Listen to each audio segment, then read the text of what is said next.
Huh?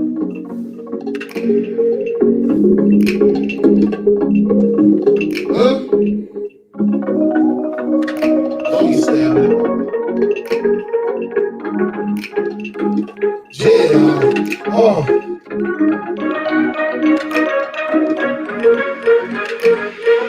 Right legs in the house. Another day in the ghetto.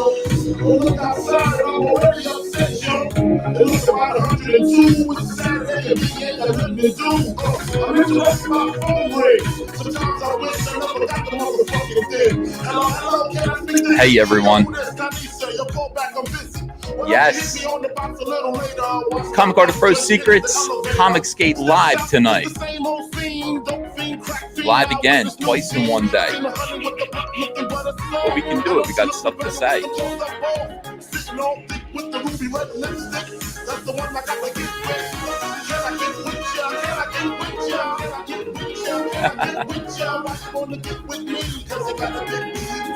Yeah, why? All right, everyone. My name is Ethan Van Sciver. Welcome to Comic Artist Pro Secrets. It is a pleasure and a privilege to join you here tonight. Gotta stop popping my peas on right here into the microphone. It's causing big trouble. But it's good to be here. Good to be here with you. Oh, I can't get enough of Notorious B.I.G. Yes, I can. That was it. That's enough of Notorious B.I.G. Ladies and gentlemen, I want to add to the stream Mr. Red Gaze. How are you? Welcome. It's an honor to share tonight with the gaze community. Oh, hello there. How are you doing? I'm pretty good myself. Yeah. I'm really happy to have you on the show. I'm a big fan. I've been watching all your videos.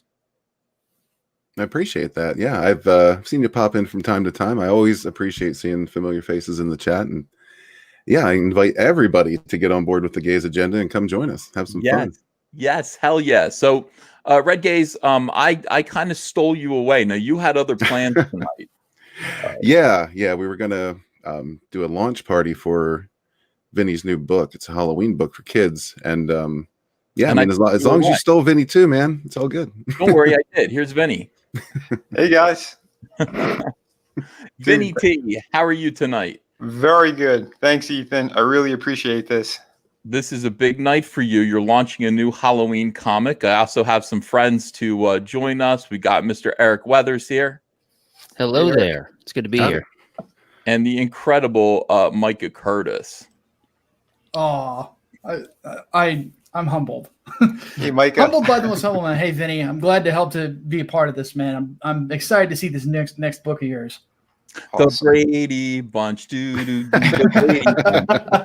My wife was watching this show. They actually bought the Brady Bunch house, guys. Like the one that, like just the house, because the interior of the house, of course, was just a stage like set.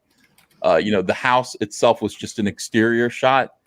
Well, some crazy people on one of these, like, fix it yourself TV shows actually bought the house, and the whole TV show project is we're going to take this house, we're going to tear it out, and we're going to make the interiors just like the TV show.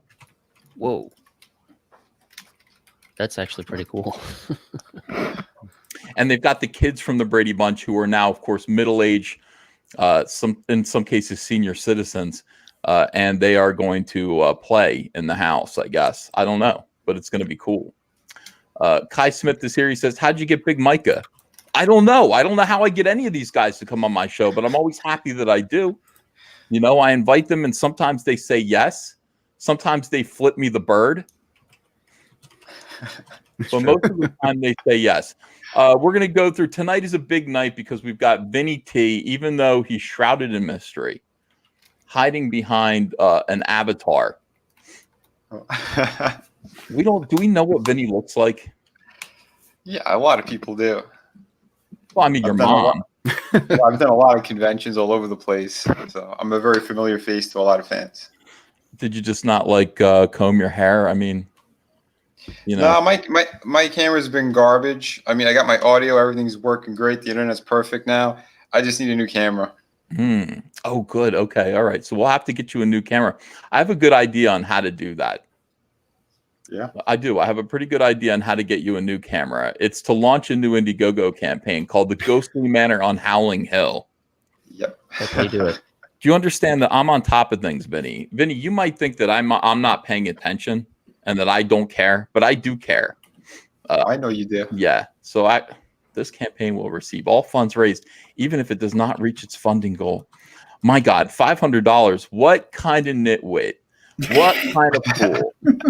What kind of degenerate with greasy hair and all kinds of facial tics couldn't reach $500 on a flexible goal? Nobody I associate with, nobody I'm friends with, nobody I help would have a problem like that. And Vinny, I'm not going to let you have that kind of a problem. Do you know what I'm saying? I know what you're saying, man. Thank you, brother. Wink. Red Gaze loves it. I know it. I do. Yeah. Red Gaze. So you were going to be on this show to launch this this campaign tonight. What is the I'm going to let you speak for Vinny for a second. What about this comic appeals to you so much that you would spend your Saturday night promoting it for your friends? Vinny showed me a lot of the early stuff most people don't get to see, and I really like it. Like, I dig his artwork. He changed his style up on this one to make it more kind of kid friendly. I haven't read a whole lot of the story, but for what I did read, I kind of like it. Going through what it's rhyming and whatnot. It's awesome. It's very kid friendly, and Vinny's just an awesome dude. So I'll pretty much drop any Saturday night if Vinny needs me. Oh, look at these cutesy servants of Satan. How nice! How nice! You've got the undead Frankenstein. And look at him. He does look like somebody waked him up from the deep, restful sleep of eternal damnation. And you've got a little werewolf puppy. He looks like he wouldn't hurt a fly. Then you've got Dracula, who is a demonic bloodsucker, who just looks like the boy next door. It's a charming story. And then you've got two enormous Great Danes, right? Yep. Yeah. I will say this about that. Great Danes are the nicest dogs in the world. They wouldn't hurt anyone. They're what we call gentle giants. Gentle giants. Oh, they absolutely are. Yeah. So, all right. So let me look at this last piece here. Yeah. Oh, fantastic. So tell me about this, Vinny. What is this book about? Well, it's literally it's a fun children's book that I did for Halloween. My brother wrote the story for it. He's also the writer from Through the Woods. But the Ghostly Manor on Howling Hill, it's for anyone who loves classic movie monsters. It's a fun time. It's like a sweet little story, essentially for kids, but it's for anyone who loves this kind of stuff. That's why I did it like in this kind of cartoony style, way different from my other work, which is, like realism and like really detailed comic book work. But it's just like a one shot. So it's something cool and fun to have, I think, for Halloween for anybody. I think if people buy a lot of them, they can even hand them out, along with the candy to kids. I think it'd be a great idea. I love that idea. I love trick-or-treating and getting comic books. Nobody ever gave me comic books. Right. I had a couple of them when I was a kid in New York. There's a couple of people who handed out like a few kind of, back in the day, like dollar books, which I thought was pretty fun. Well, I would have loved that. The most that I got was a full-size candy bar if I went to the rich section of Merchantville. That's where I grew up. Merchantville, New Jersey. We knew where the rich houses were. They were these condos. Right. And that's where all the rich people were. And you could go there and they would have a full-size Three Musketeer bar. And you would try to go back more than once. They catch on to you. Yeah. Oh, they catch on. You switch costumes. My uncle used to do that with his little girls when they were small. He'd hop them in the car and he'd drop them off in the rich neighborhood. He was like, all right, let's go have fun. Well, that's what I'm going to do this year. And I want you guys to think about this. I put the link in the description already. It's already there. I want you guys to back Ghostly Manor on Howling Hill. I think it's important. I think it's important because Vinny's a great dude. His comics are awesome. Your last one is doing really, really well. Thanks, Ethan. Yeah, City of Venus, Dead City. It's over 10K right now. Wow, I love that. Dude, that really, really made me happy. And I've been mailing them out all week. So people are starting to get them already. That is awesome. That is fantastic. All right, so people are already backing this. I just think it's cool to see how quickly we can get you over the $500 threshold. Usually it's like this. Wait, let me try to snap. It's like that. That was a good snap. That was a really good snap. It was better than Thanos. Oh my God. Wouldn't that be great if I could just do this and make certain people disappear? Yeah. Oh my God. Like Captain Cardboard. It'd come in handy. Yes, it would. It would. There are a few people that I can think of. Now, speaking of that, okay, we're gonna do a little bit of news, and then we're gonna move on to some of you guys' other books. Some of you guys' that's never gonna change. That's never going away. That was very New Jersey. Oh, before I forget though, too, the video that's attached to this, Red Gaze put together for me. So I want to say thank you again. Well, let's watch it then. Hold on a second. Let me stop sharing. And then we will. I'm so used to using OBS. The great Adrian Stone hooked me up with the best OBS show, and I'm really enjoying it. But I don't know how to invite people. It's whenever I use it, it has to be solo. Yeah, it's gotten me into the habit of just forgetting how to use StreamYards. Okay, so let's go watch this video. Red Gaze, how come you haven't made me a video? Oh well, you haven't asked. That's really all it takes. Okay, I'll remember that.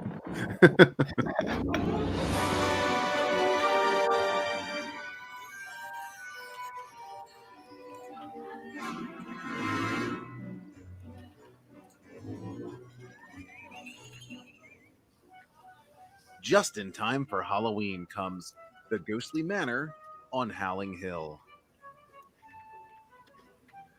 This family-friendly children's book comes to you from the creators of Through the Woods and City of Venus, Dead City.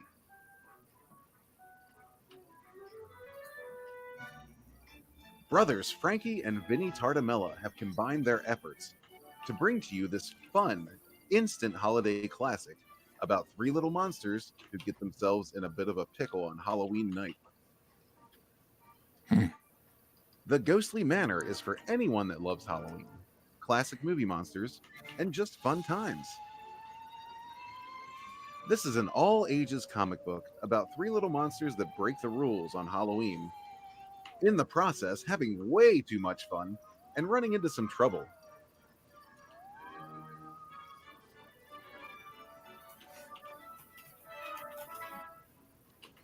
You are invited to come along and join this spooky trio on their wacky adventure, and maybe just learn some lessons with them along the way. The Ghostly Manor on Howling Hill is 28 pages of Halloween family fun. Make sure you grab yours because this campaign is limited and will be shipping before Halloween. Oh, I love it. So come, join the adventure. Well, Red Gaze. Yes, sir.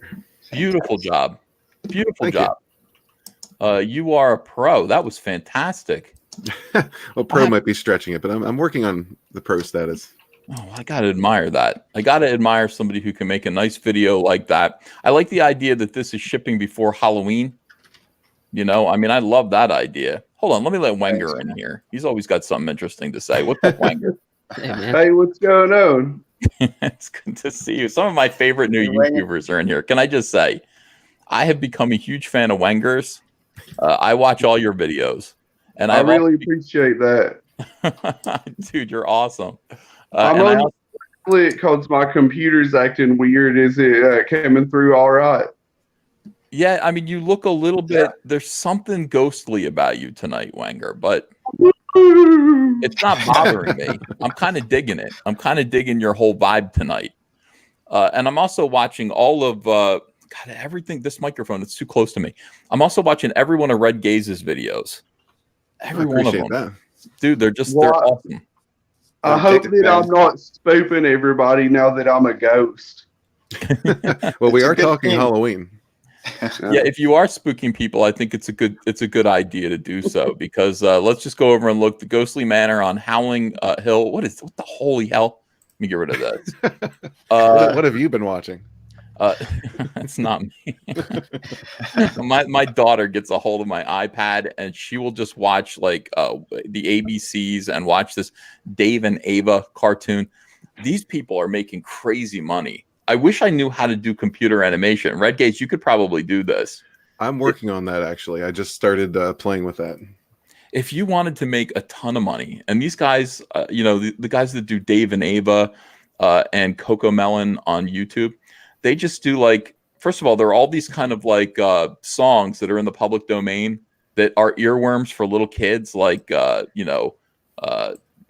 Finger Family song, and then like Baby Shark, and all of these people. I mean, it's just like the Star Wars community, how we sit there and we all have the same articles that we work from, but we just put our own spins on them.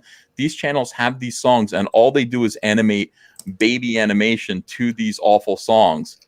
And they make so much money, and it's like repeat viewing. My daughter is in front of those cartoons, Baby Shark, do do do do do do, and I'm looking at 45 million views. 45 million views. Oh my god, that's what it's all about. That is the future. That's crazy. That's insane. Yeah, I can make some finger shares. Why not? Yeah, I just think that we should all be kind of working towards teaching kids the ABCs. I mean, if we need more Baby Shark in the world. We got to get on that Baby Shark train. Yeah, right. Ghostly Manor and Howling Hill. Do. Do you truly believe that, Wenger? Super harem do. Super harem do. Yes, affirmative. I think so. I think it's gonna work. Make these versions of like half of our books would be hilarious, but we could probably make it work. Yeah, right. Yeah. I can make a kid's version of Super Harem where Tim gives powers by kissing ladies and holding their hands. There you go. By holding the door open for old ladies, Yeah. helping them cross the street. Justin McClure says, ha ha ha, yikes. All right, so Wenger, maybe at least one guy in the crowd is critical of your idea. I am not. I'm a fan of your idea. I think it's going to work. It's going to happen. It totally is going to happen. All right, so Vinny Tartamella is now up to $335. Let's get him to his flexible goal, guys. Back to Ghostly Manor on Howling Hill. Do it if you have kids. Do it if you are a kid at heart. And in the meantime, let's talk about a real problem in the world right now. Somebody sent me this article. Broke men are hurting American women's marriage prospects. This looks like every single a-hole on Twitter right now. Every single a-hole. Bothering me. He just looks like he has pronouns in his bio. Yeah. He is missing the problem glasses, though. Yeah. I feel like there's a factory somewhere that's like printing out these low-T guys with their ginger beards. They all look like this. I don't understand. Did people always look the same? I mean, I'm starting to think that white soy boys all kind of look exactly alike. And I know I've pointed that out. I know I've made a thing about it, and people are starting to agree. Like, oh my God, like you look just like the Will Wheaton clone EBS sketch of a soy boy. But yeah, they all kind of do look somewhat alike. It is it's weird. And you look over here, look, every man in these pictures here, you got 5 men here. None of them look like this. That's how I know that it's soy. None of these 5 guys look like the soy boy sketch. Yeah, those are actually men. Yeah. Yeah. This guy's only missing his accessories of his mug and his cat. His cat for sure, definitely. Sorry, ladies. Can we go Dutch? This is a bad time. I got a Groupon. They've really been holding on to the flannel too, haven't they? Oh yeah. Well, you know what? I got some flannels. I'm pretty excited about layering up so that I can hide how fat I am. I'm really looking forward to. I mean, Andrea's like, "Are you sad that summer's gone?" I'm like, "No." She's like, "Why? Why? We have to close down the pool and everything." I'm like, "Yeah, but I'm gonna get to like layer up." I mean, Kevin Smith famously said, it's like layers, my friend, layers. Now, I'm not going to do the hockey jersey. That's not going to be what I'm going to do. The big hockey jersey is one fat guy hiding method. I'm not doing that. But I'll wear a lot of black, and I will wear layers. So I'm looking forward to being like, oh, brr, I'm cold. I'm definitely this because I'm cold all the time.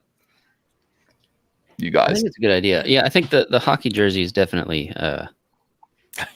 on brand for Kevin Smith. I think you might look like you're trying to be like him. We don't want to do that. Yeah, I don't even like hockey. I see these guys at conventions all the time, and I'm like, yeah, I know. Like most guys who are into comics can be a little bit heavy, and they're all going the Kevin Smith route with the hockey jersey. You don't have to do that. You can just, you can layer it up. You wear a t-shirt, then you wear a flannel over that, and then a coat over that, and then people go, I can't tell. Like, is he super skinny? I shouldn't be telling this story. Well, now you have to. Tell it. Oh my God. It's about a girl though. It's about a girl. So I'm 19 years old. This is the power of, I hope Andrew's not listening. I know she is. Shit. Abort. I have to go for it. That's what this channel is all about.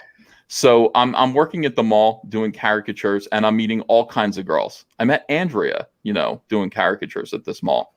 And I met this one girl who was very intriguing. She wore a long black long coat. It was like she was the Crow. Like everybody was wearing these black leather coats that come down to your ankles. And there was something intriguing about her. She had long hair that covered most of her face. And I don't know, just the shape of her, the whole look of her, I was intrigued.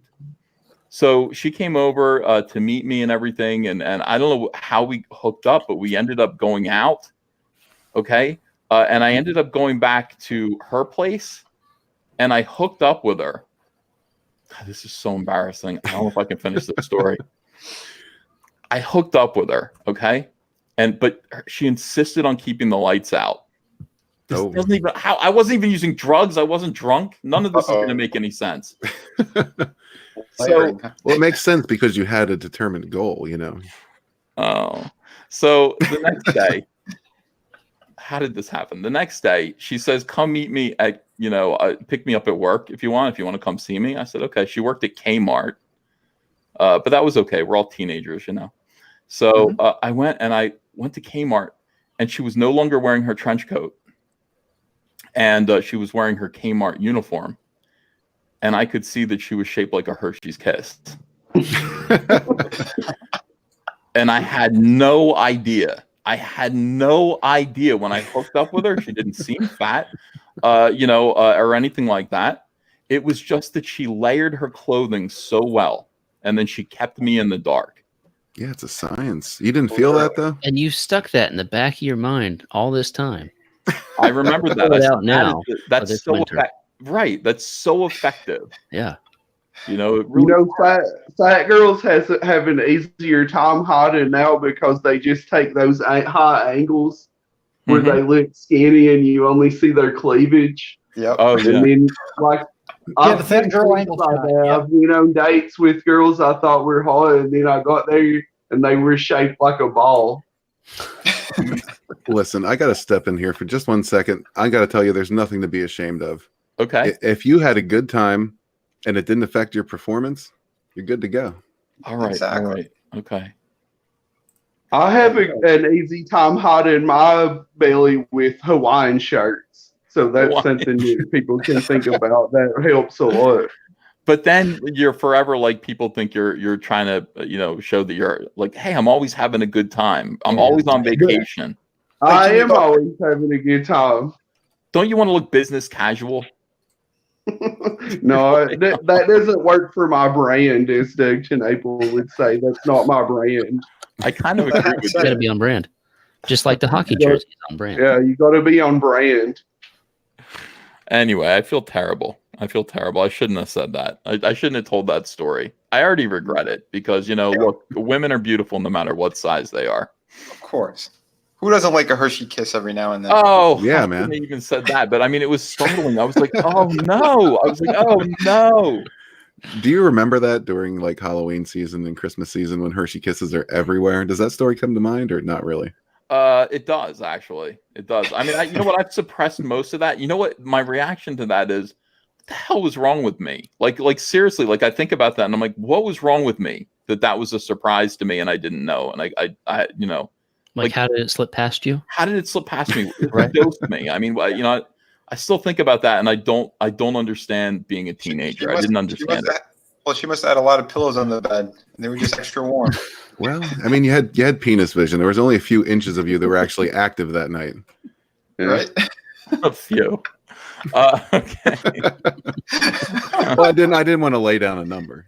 All right. So You're anyway, thinking I'm with one head or the other. I wasn't drunk at all, Scott. Scott McCall, he's like, how drunk were you? No, not at all. I was not drunk at all. I was 19 years old. My face is bright red right now. I'm humiliated. But all right. So, being 19 is the only explanation you really need sometimes. Yeah. Nothing to be ashamed of at all. oh. All right. So research now suggests, okay. Oh, wait. There's a devastating shortage of men who have their act together. Everyone here does. According to a new study that may not be so surprising to all the single ladies out there. Research now suggests that the reason for recent years' decline in the marriage rate could have something to do with the lack of economically attractive male spouses who can bring home the bacon. Most American women hope to marry, but current shortages of marriageable men with a stable job and good income, make this increasingly difficult. These people don't have money. We're talking about these guys here. These are the guys who were sitting there saying, ComicSGATE is toxic. Your books are toxic. You don't deserve. You shouldn't be working in this industry. You don't have any money. It doesn't matter what you say. You can just hear him saying that too. Yeah. Lichter adds that unless your dream man is an Uber driver, that's what Mundane Matt is doing now. No disrespect. Fuck that guy. Monday Matt. He went after a friend of mine lately. I kind of had to stick it to him. Really? So, yeah, he went after Aiden Paladin. I've been friends with her for a few years now, and I'm like, dude, shut the fuck up. Just shut up. You'll sound smarter that way. Who would go after Aiden Paladin? She does nothing wrong. So Monday Matt is an Uber driver, part-time. I think that's going to eventually become his full-time job. The dearth of would-be grooms is prominent in the current gig economy of unstable, low-paying service jobs. To investigate the man drought, researchers created profiles of potential husbands based on real husbands as logged into the American Community Survey data. They then compared these hypothetical spouses with actual unmarried men. By the way, how many guys in here are unmarried? Yay. I'm unmarried. I'm single. Just me. So how many? What? 3 guys? Oh, Is Wanger married? I'm married for now. I mean, I might not be saying. What do you mean, dude? I said for now. Yeah, like 13 okay. years. So. Oh, sweet. Wow. Nice. Congrats, man. Thank you. That's a long time. For now, though, right?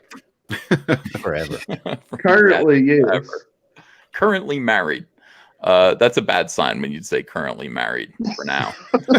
They found that a woman's made-up hubby makes 58% more money than the current lineup of eligible bachelors. This study reveals large deficits in the supply of potential male spouses. These guys, no penises. Penislessness. It's a condition. That's a medical condition. Penislessness-ism. Yeah, but strangely, it's psychological. Yeah, I don't know. I was driven to surgical. I don't know. Yeah, some people are having them removed. Yeah, that's true. Many young men today have very little to bring to the marriage bargain, especially as young women's educational levels on average have now exceeded their male suitors. God, that's awful. Some ladies are even starting to date down in order to score a forever partner. So there's still hope. And sure, there's the whole love factor in a marriage, love in quotes. But at the end, it also is fundamentally an economic transaction. So, an economic transaction, guys. Marriage. Yeah, that's what marriage is these days. These articles are something else. Except for Eric Weathers. That's a man's man right there. Thank you. Eric is a man's man. Well, I do what I can. I fully believe that. I cannot get this microphone the way I want it to be. White Wolf says, need men who can afford single moms and alimony. Yeah. Nick M says, well, not getting married. Bears Den 007 says single and happy. And yeah, a lot of people are saying marriage has always been transactional. I don't know if I feel that way. Monroe says, except for that soy Nike hat. Eric, these guys, I wore a polo hat, and they busted my balls the entire time. You have a better hat? We got better hats. I don't understand, why these guys do that. Everybody's got to bust somebody's balls, right? I would figure like a polo hat would be like a boomer thing. I don't know. Honestly, Yeah. it's just a pile. I have a pile of hats. I just grab them. Yeah, I have a whole box of hats that I just kind of, I'll choose one that goes kind. Well, that wasn't Oh good. no, Lost we lost EVS.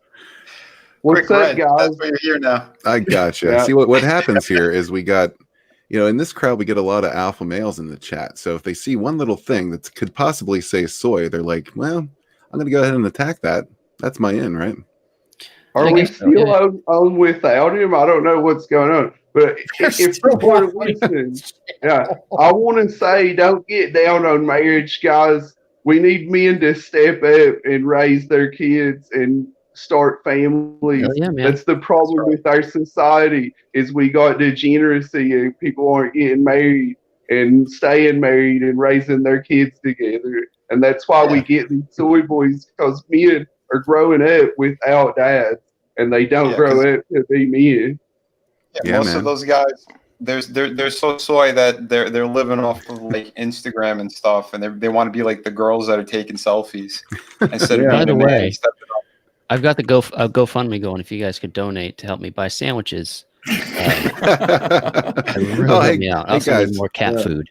Check it out. We got a special guest tonight. EVS just joined us. Listen. I'm sitting here trying to find the Englewood Indiegogo campaigns, like to slip it in there so I can start promoting Englewood, and I accidentally clicked off of my own StreamYard, which threw me out. Sorry about that. we held down the fort without you, sir. It's cool. We kept it going. I was in awe of your professionalism. I really appreciate it. That was great. Englewood by Micah Curtis.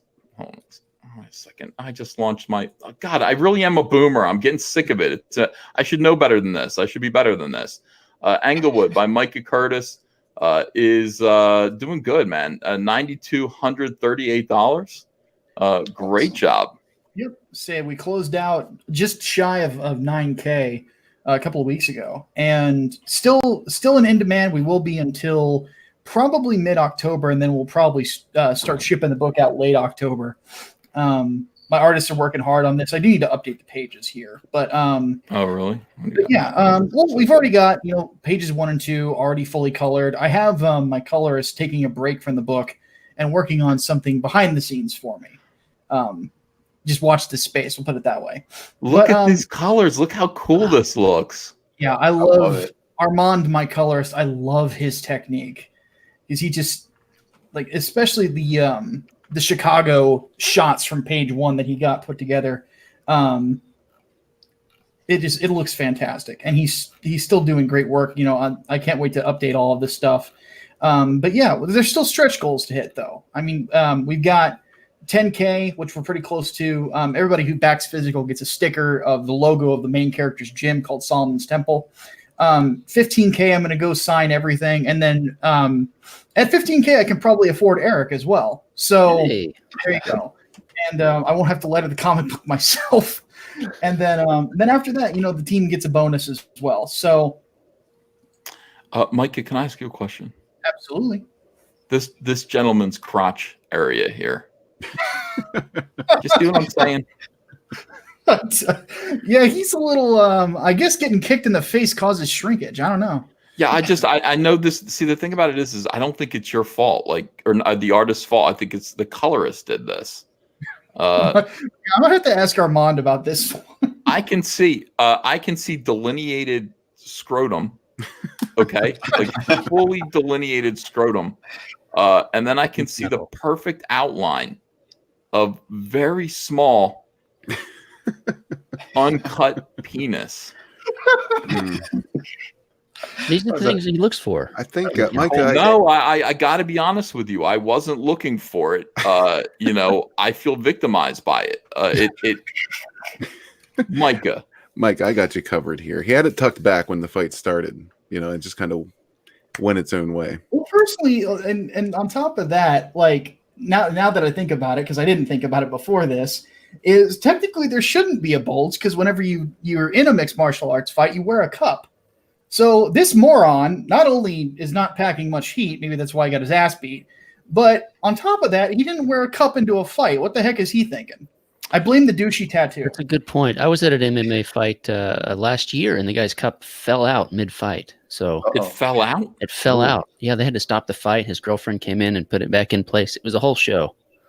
Jesus Christ. I bet it was. This may sound strange, but I got it on video because we were filming for the show. But yeah, I got that on video. I'm just saying, there's a highlight here. You know what I'm saying? That Yes. There's no reason for that highlight to be here. This shadow here and that highlight is incriminating. Maybe that's fair to get these superhero proportions. We get these women with these huge jugs. Maybe we need guys with huge hogs sticking out of their pants. Diversity. Okay, there you go. Yeah, you know, I think the ladies would like that. I'm trying Quality at to its offset best. Carl O'Rowe. Like, Carl's got curvy women everywhere. He did that for Winger, and you look at Death Sworn, and they're like the vampire chick is. Well, let's just say if she started running fast in any direction, she's going to smack herself in the face with those things. So yeah, why not? Yeah, two black guys. Now that you said that, though, Earl Kabir probably just bought 10 more issues. Yeah, Like, he's got a point. I'm just saying you got to be careful about that, because I mean, you know, sometimes the eye's drawn there. You don't want it to be drawn there, you know, when it is, and you got to, especially in cosplay, you got to be careful. I mean, oh my God. you got to, you just be aware, guys. You know, be aware of things. Wear a cup. My colorist just messaged me, by the way, and he goes, he wasn't supposed to have a dick. Quote of the night.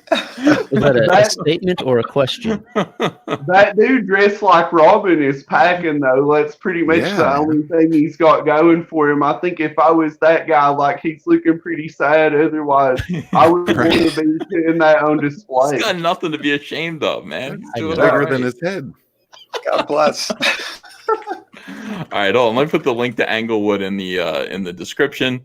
Yeah, I call that guy Huge Hog Robin. He's packing a huge hog there and enjoying himself. Put your best strengths forward. That's what Robin's doing. I think that's a wiener. He's a real superhero. Yeah, Wenger, with your accent, that could have been taken one of two ways. Oh my God. Yeah, Nathan 512 says so far it's 10 minutes and it's all penis. I mean, that's welcome to ComicSgate Live. Welcome. Fantastic. All right, I want to check in again real quick before we go on to the next story. By the way, so the link to Englewood is in the description. Tell your colorist not to fix that. Obviously, people are going to be looking for it now. They're going to want it. Let's see how we're doing. Ghostly Manor on Howling Hill, $395. We're just $105 away from being fully funded. This is your first day, is it not? Or wow. Yeah, just a couple of hours ago we launched. That's awesome. That's fantastic. So Ghostly Manor on Howling Hill is Vinny T's new project. It is fantastic. It's a Halloween book for kids, and we're actually doing comics. Is it a comic? Yeah, it's a fun little story though. I mean, I set it up kind of like a kid's book, but it's just in a comic book format. So it's about like 3 panels or like splash pages, and then like the like the rhyme sections here and there. Oh, it's glorious. So it's simple, it's clean, it's a sweet little story, and a lot of fun. I admire you. I've lost 11 subs since I showed that kid's cosplay penis. They're bouncing out. They don't want to see the huge Robin hog. They don't want to see it. I don't know why. I thought it was of some interest value, but no. The public disagrees, and the customer is always right. So if you want to get them back, just show City of Venus. All those hot chicks. They're probably just a little intimidated by that. Yeah, maybe they were. City of Venus is a fantastic looking comic book, by the way. Thanks, man. Yeah, really good. Look at this werewolf. He's just like, yes, please. What's in this bowl? Candy. Mhm. They essentially sneak out of their manor, out of the big mansion, and Halloween night they think it's kind of safe that they can try to get candy and stuff. So it's kind of what happens. It's the start of the trouble. Yeah. Okay.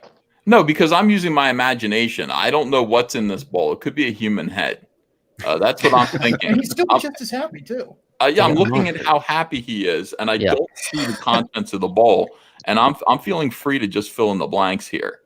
He's like, put it in my sack. You know, could it be a human head? Possibly. No. I mean, it could be anything. Oh, I just wish it were a human head, Vinny. It could be Robin's package. That'll be book 2. We're Robin gonna flint it with this. All right, hold on. Let me look and see the different things that you can get here. So for $15, you get the signed comic book. Is this what it looks like? Yeah, that's the cover. Okay, that's beautiful. You can get 2 comics, and they're signed for $25. So that's a good deal. And that's it. Yeah, it's super simple. Just because I'm only running it for about 25 days. Because I'm going to be able to print them all out and get them to everyone by Halloween. So you guys will be getting it either before or pretty much on Halloween. You don't want to make a Halloween mask of that Frankenstein or werewolf character?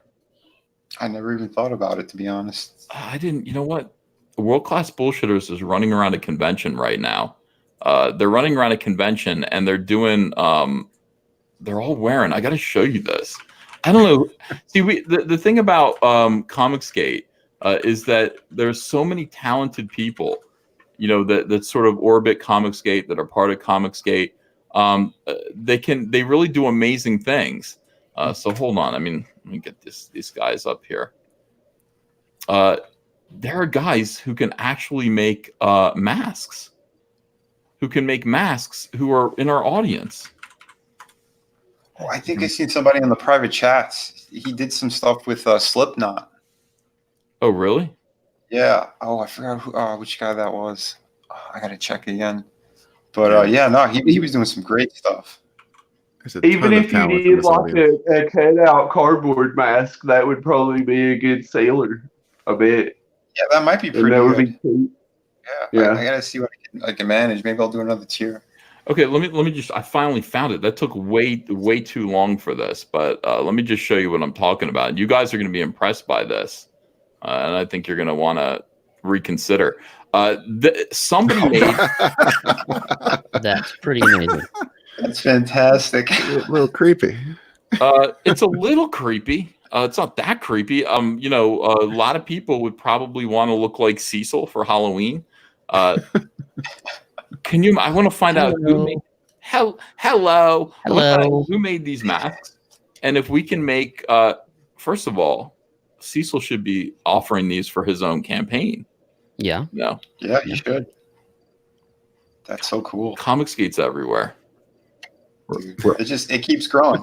It's gonna keep growing. Fantastic. Yeah. That's amazing. Everywhere you look. Well, fellas, I got to bounce, but Vinny, good luck with the campaign. Thanks, Eric. I got some friends appreciate coming it. over that I just wanted to hop in and say, hey, free up another spot for somebody else to come in here and hopefully. Eric, you want to plug your book real quick?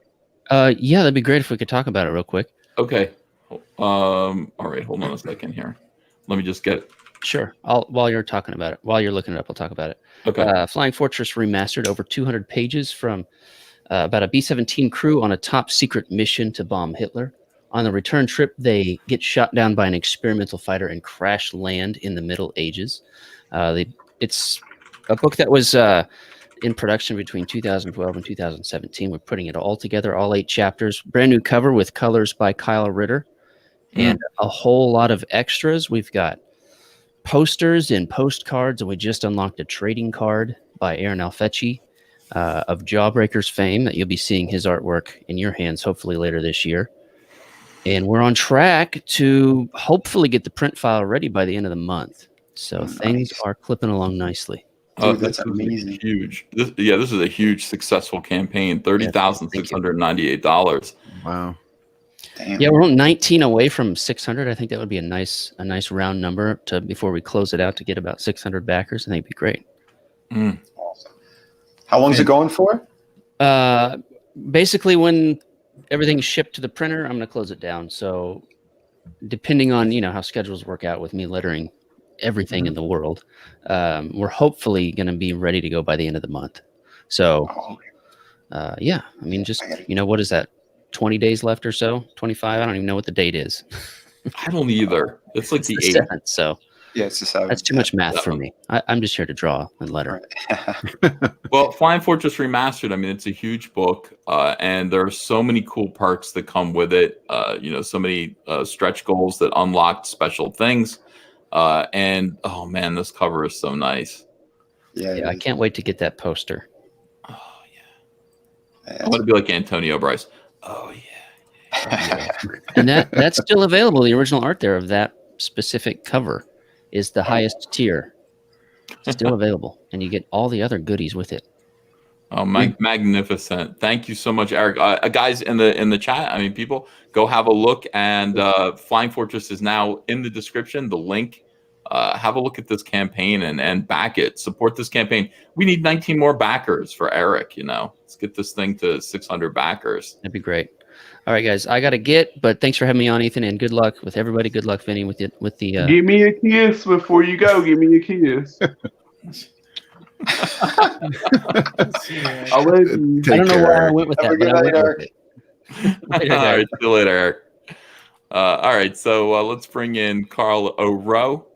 Hey, my Irish friend. How are you? Hey, so glad I missed out on all the penis talk. Oh, there's more to be had. Happy I dodged that. So we can start the conversation over if you want us to, Carl. Just give me the cliff notes. Carl, tell us about living in the UK.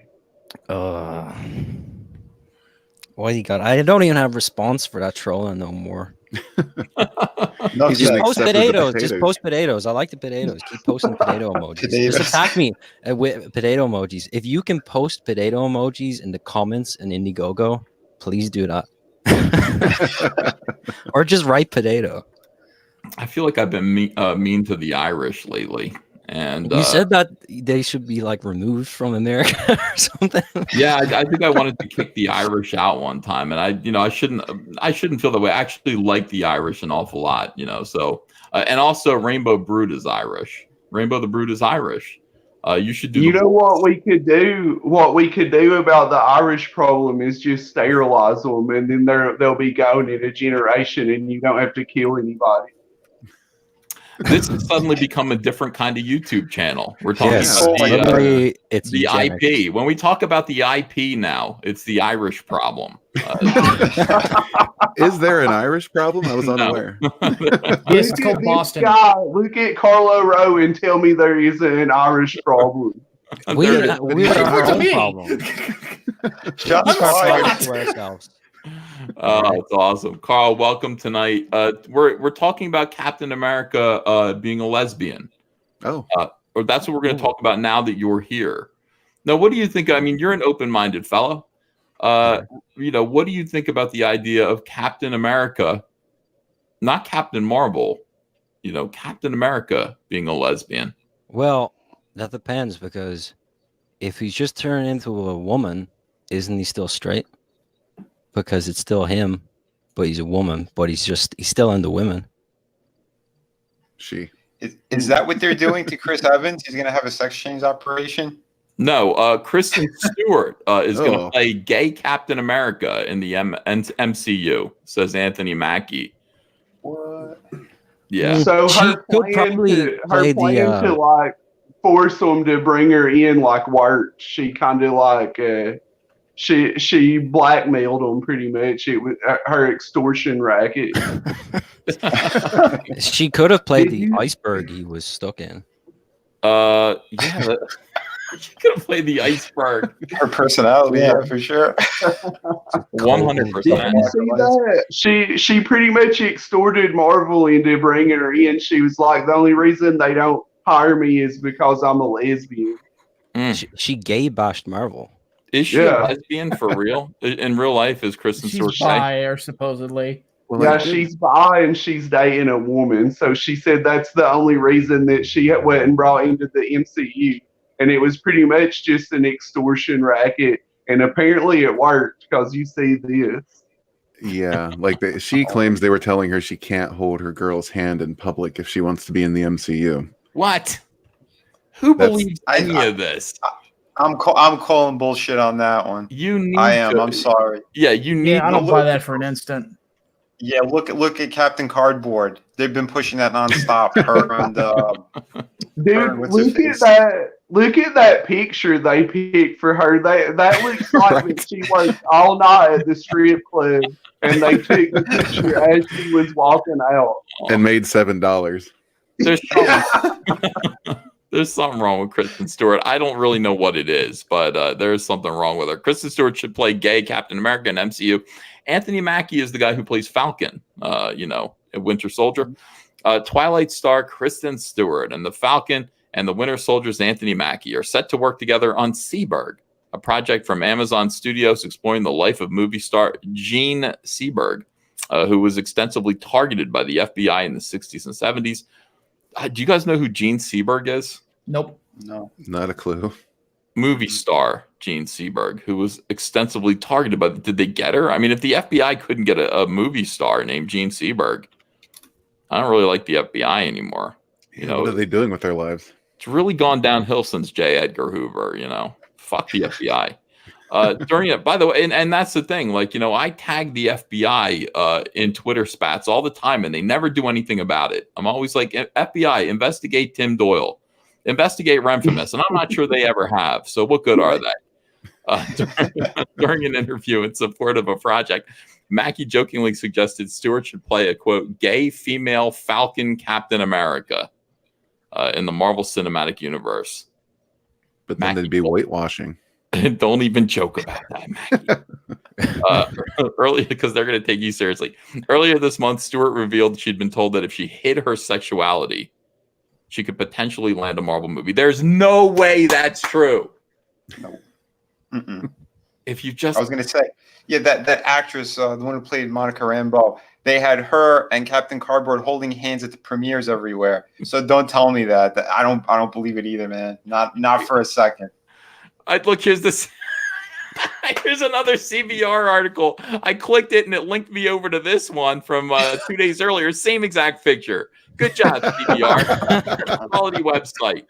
Kristen Stewart told she could, why is could in quotes, land a Marvel role if she hid her sexuality. Is there a source on this not named Kristen Stewart is the question. I don't know. If not, the writer needs to shut the fuck up. Oh, I would like to find this out. I mean, my God. Look at her. She's like, I'm not hiding who I am for anyone. That's right. You go, girl. Kristen Stewart, one of the stars of the upcoming Charlie's Angels reboot, which actually looks better than I thought it would. What do you think, Micah? I haven't seen anything about that because I still have sex with women. No, I'm kidding. But no, I have no clue. I actually just took a second to look up the Gene Seberg thing, and apparently Seberg was targeted by the FBI for donations to some groups that would be, civil rights groups, but also to the Black Panther Party. Oh, shit. Yeah, and was investigated and discredited by the FBI. So she wanted to go live in France, apparently. Well, good. Get out of here. Where did she? What movies was she in? Let's see. Says she appeared in 34 films in Hollywood and Europe, including Saint Joan, Bonjour, Tristesse, Lilith, The Mouse That Roared, Moment to Moment, A Fine Madness, Paint Your Wagon, Airport. Paint Your Wagon. Whoa. Yeah. Macho Callahan and Gang War in Naples. That last one's the only one I've heard of. So I guess it sounds like she got a lot of work in France. Yeah, that's what I'm thinking too. Is like she probably wasn't really that big of a deal. That's where all the criminals go. Then again, I was very not born by the time she was around, so I got no clue. Did you say Gang War Nipples? No. Gang War in Naples. I want to see that movie. Yeah, I'm sure there's a porn parody. I was about to say, that sounds like a Brazzers production. That was the title of my next book. Oh, there you go. All right, so she's in the Charlie's Angels reboot. She's revealed some controversial advice she was given should she hope to land a part in something on the scale of a Marvel Studios film. I have fully been told if you just like do yourself a favor and don't go out holding your girlfriend's hand in public, you might like get a Marvel movie. Stewart said in an interview with Harper's Bazaar. I don't want to work with people like that. I don't blame you, Kristen. Well, who is this Stay in the person? closet, you know. Was she talking to Doug TenNapel? I mean, what? Like, Yeah, who is this person? She doesn't say who told her that, so it was probably just like some hobo on the street. Okay. Stewart, who has dated both men and women, but in a way they were all kind of women, says she doesn't identify as heterosexual, bisexual, or as a lesbian. I like when people just don't want like tags on themselves, like no labels, you know. I just think we're all just kind of getting to a place where, I don't know, evolution's a weird thing. We're all becoming incredibly ambiguous. No, not all of us. Holy shit. Define we, lady. Por favor. Evolution actually doesn't work that way. You know, it depends on sexual selection. So it's what she's talking about is actually the opposite of that. That's an evolutionary dead end. You know, this is an interesting strategy, though, Wenger. What do you think? Like, what you do is you say, you know what? Everybody told me not to be. And then you say whatever it is that you are, like whatever, you know, thing that you're going to announce about yourself that you think might get you in some trouble with PR. And then and then you just go, but fuck those people. I'm coming out of the closet. I'm going to be me no matter what those people say. Now, who are those people? Yeah. I'm going to tell you this right now, Ethan. Whenever I was walking around on the street, there was a hobo that wasn't wearing any pants. And he said, Matt Wenger, if you go around saying these centrist views that you have, nobody's ever going to buy your comics. And I said, hobo, I'm going to sell all kinds of comics. Screw you. And look where I am now. Was that hobo Kristen Stewart?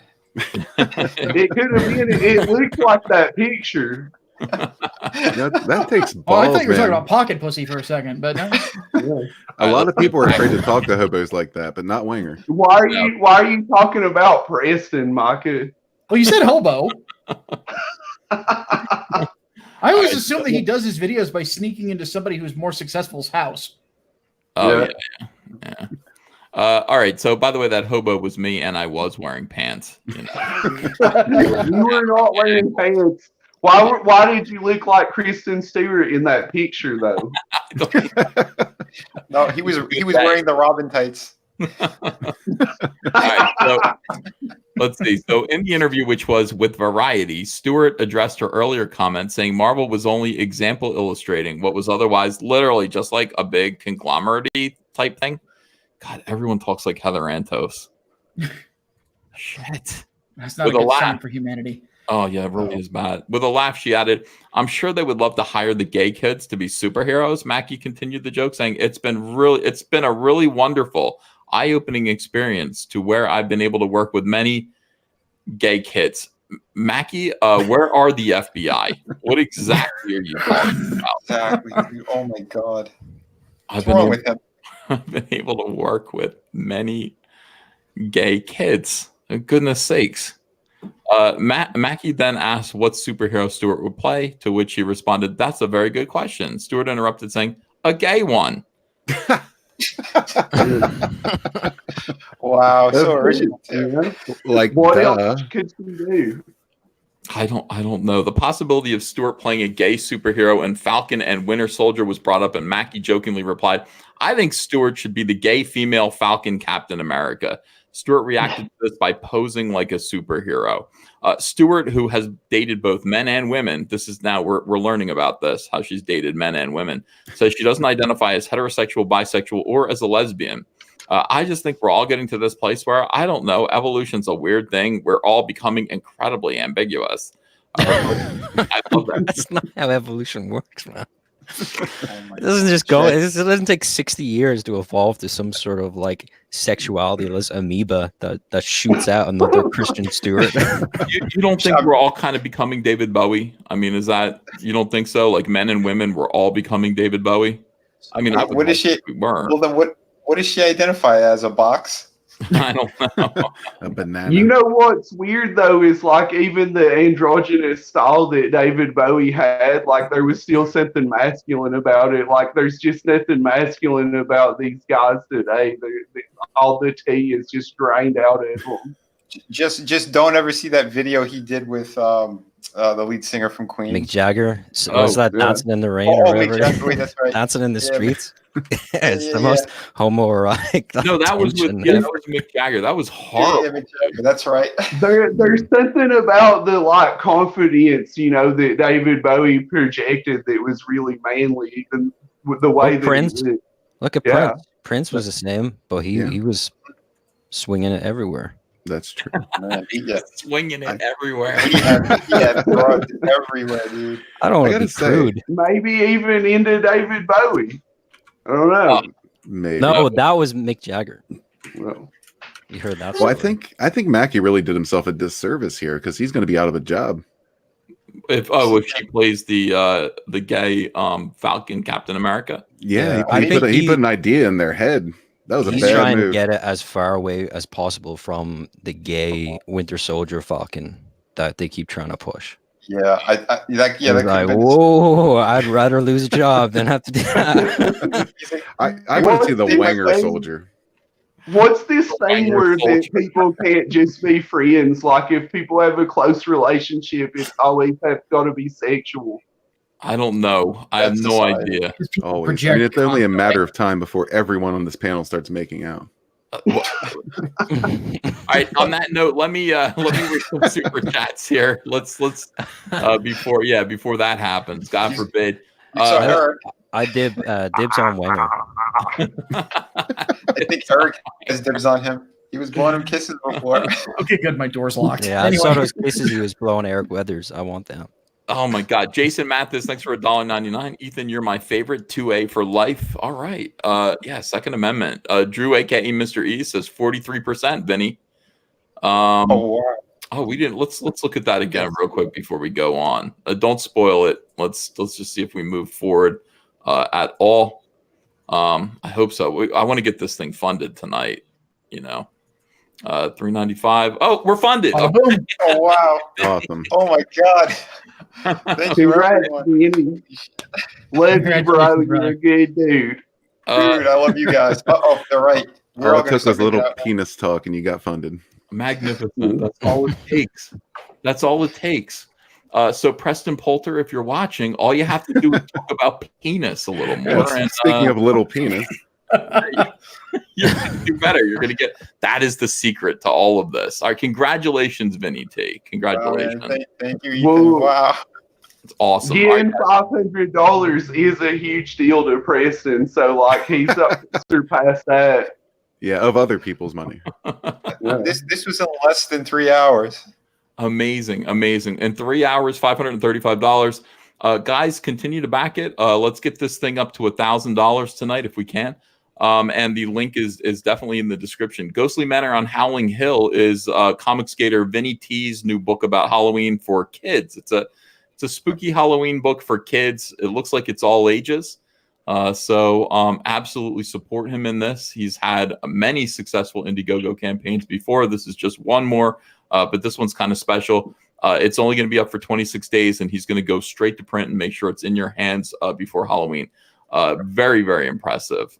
So congratulations again, Benny. Thank you again. I really, really appreciate it. This is fantastic. Love it. All right, let's see. Comics Exposed says, Micah, Comics Exposed is like always comes into my chat. He super chats me about Mike Miller, but at least he's not asking me. Micah, did you accuse Mike Miller of being anti-Jewish? No. There you go. Lethal I Lightning. don't even know where that comes from. Do you seriously want my unsolicited opinions on Israel? Yeah. Lethal Lightning says, yummy, yummy. Red Gaze owes me a cheeseburger. What is that all about? Lethal's got a thing for me. He's kind of been chasing me around for a while now. We have this a friendly competition comparing sexual prowess sometimes, and I think he's taking it a little too far. I might have gotten him a little too excited. So, yeah. I'd like a cheese. Why don't you stop teasing him and give him a little? Well, he lives in Australia. You know how expensive that would be to get over there? It might be worth it. It's not going to be worth it. Immortal Coil says gaze, then a fist bump, skull, a couple of beers clinking, and a cigarette. So Immortal Coil's happy that Red Gaze is in here. Kermit the Log says hail, Red Gaze.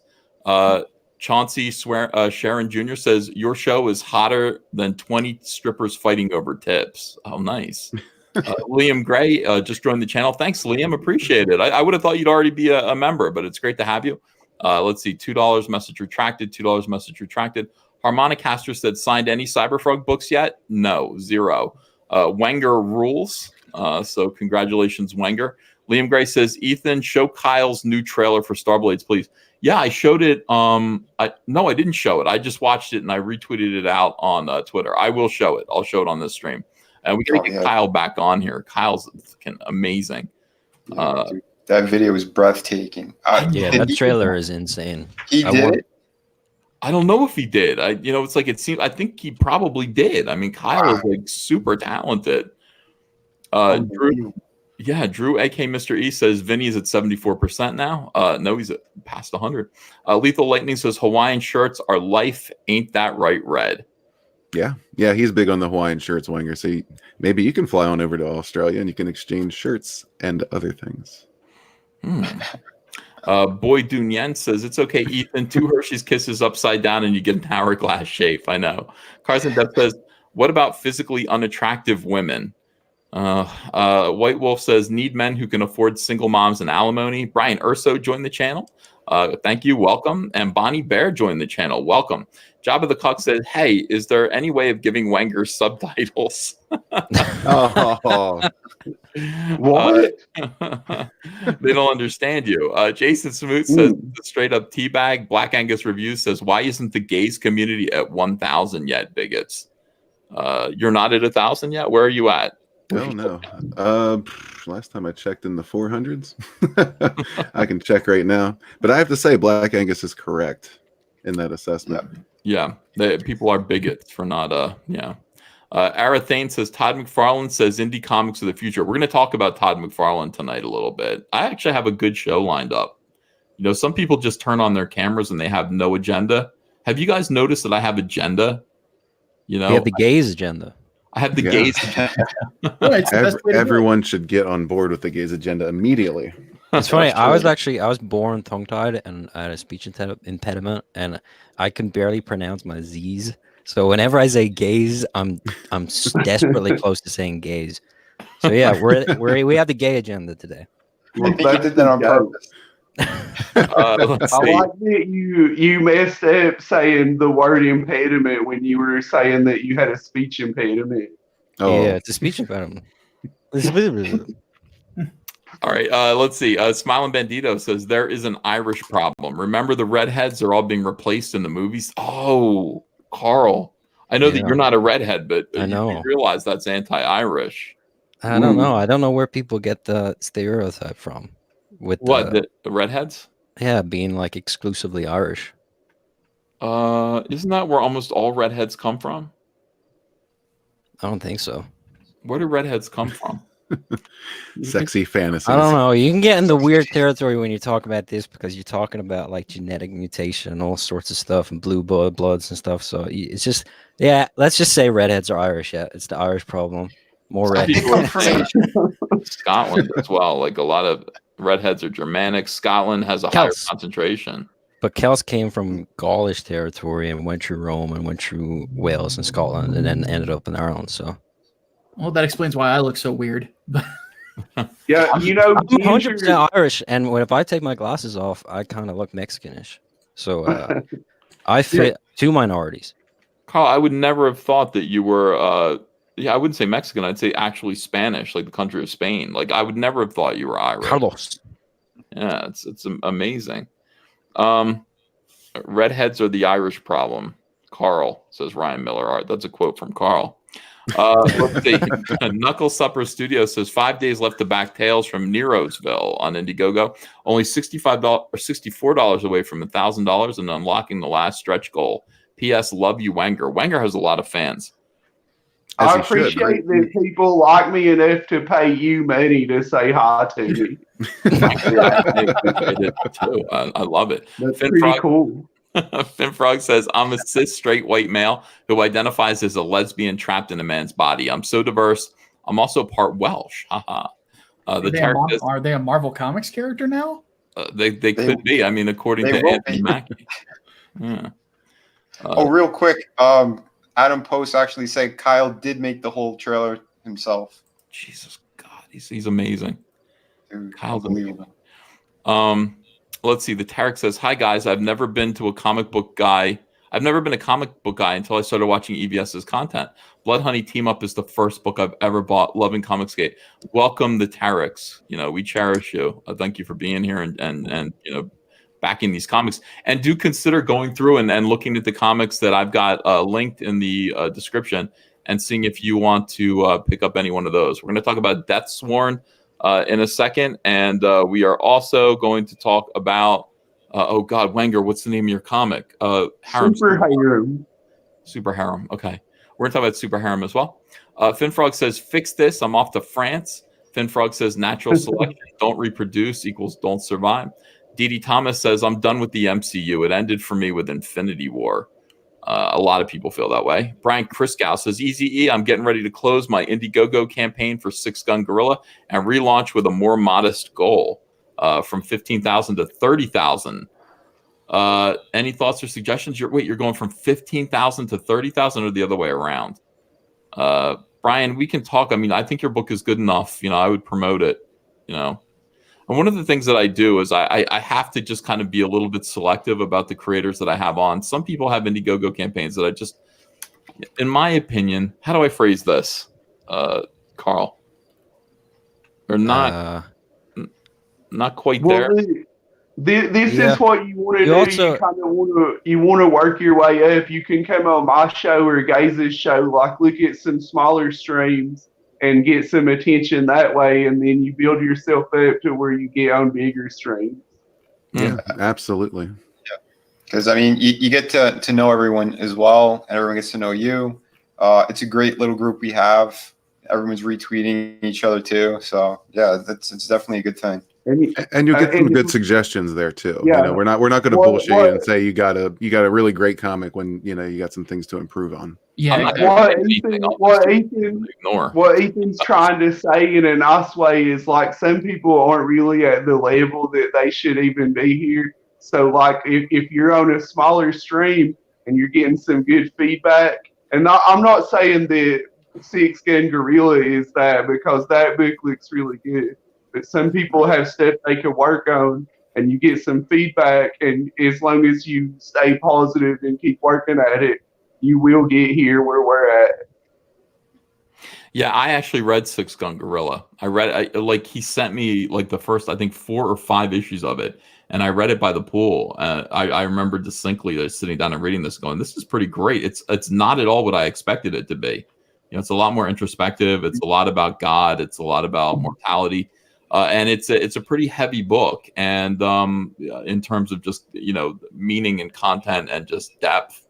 So Brian, I would, and the art's good too. So Brian, I would definitely have you on. He actually corrected himself in the chat just now. He said he's going from $15,000 to $3,000, and that's probably a smart thing to do. In fact, keep your goal as small as possible. You know, the minimum that you need to print the comic and get it out to people.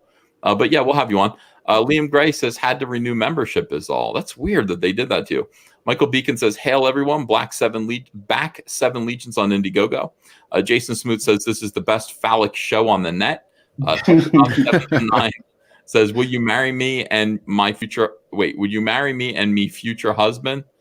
Sure. Well, I'm already married, Septinov. I'm sorry. Plus, I'm also heterosexual, but otherwise, yes, I would totally. Donut Swan says, here's the thing about that. Like I could be gay if sex wasn't involved. I could spend my life hanging out with Wenger. You know what I mean? Yeah. He's going to be available soon by the sound of it. Yeah, just 2 cool bros, you know, like just hanging out, watching videos, you know, that would be pretty dope. Wait a minute. What if he could give you superpowers? Well, I wouldn't do that. See, that's a John Malin thing. Like, I don't want superpowers that bad, to be honest with you. I really don't. But that everything sounds okay. Like me and Wenger, we'd hang out, we'd have a little bachelor pad together, except we'd be a couple. There'd be I wouldn't. If he tried to hold my hand, I'd be like, no, I don't want to, Wenger. But I've been playing Marvel Ultimate Alliance 3 lately a lot. Would you be Kamala Khan in my Marvel Ultimate Alliance game? What is that? A video game? Yeah, I unlocked her. You can be her. You can be the greatest character ever made that everybody loves. Would you take Wenger as your name? Ethan No, Wenger? no. Wenger. Ethan Wenger. That's got a ring to it. Look, we could combine our names to Van Wenger. Van Wenger. That's pretty cool. Yeah, you could go hyphenated, Van Skyver. No, I want a little bit more because I've only got 3 letters, and you would have like your whole last name, Van. So I would want Van Swanger. I'd want it to be or Van Swanger. Oh, that's your celebrity couple name.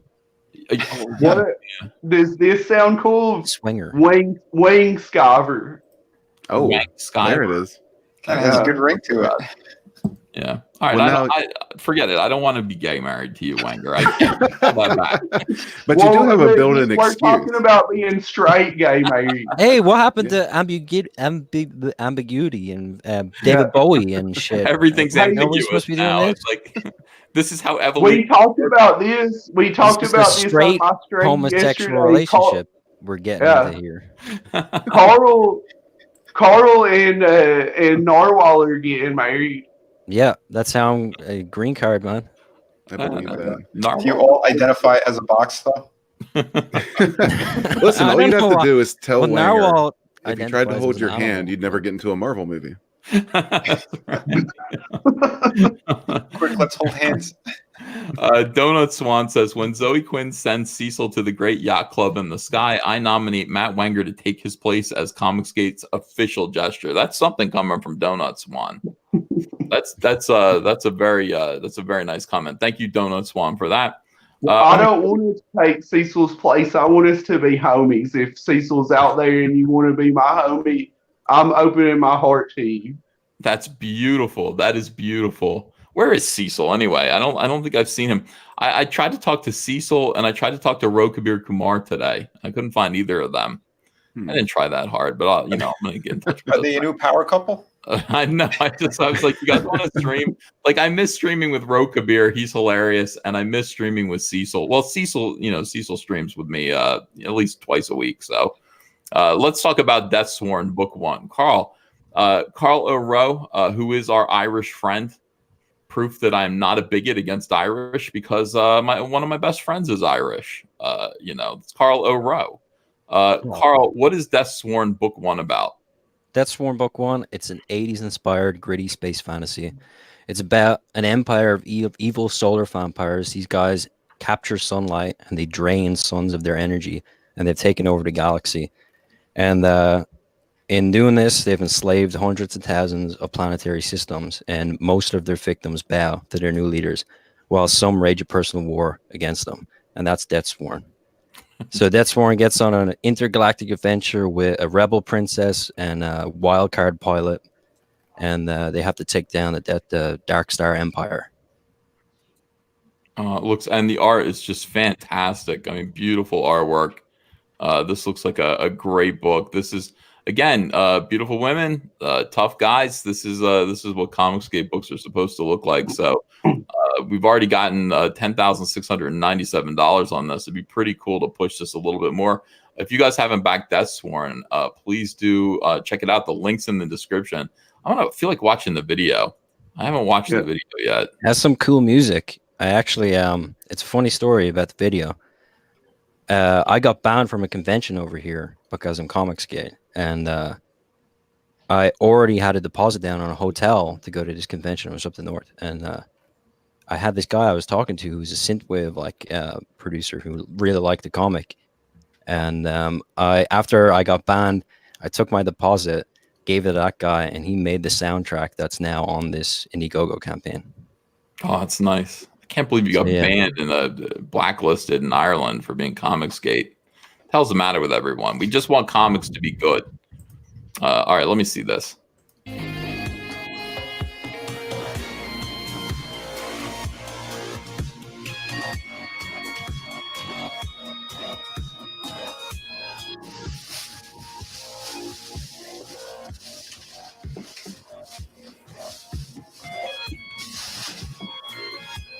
How did you do this?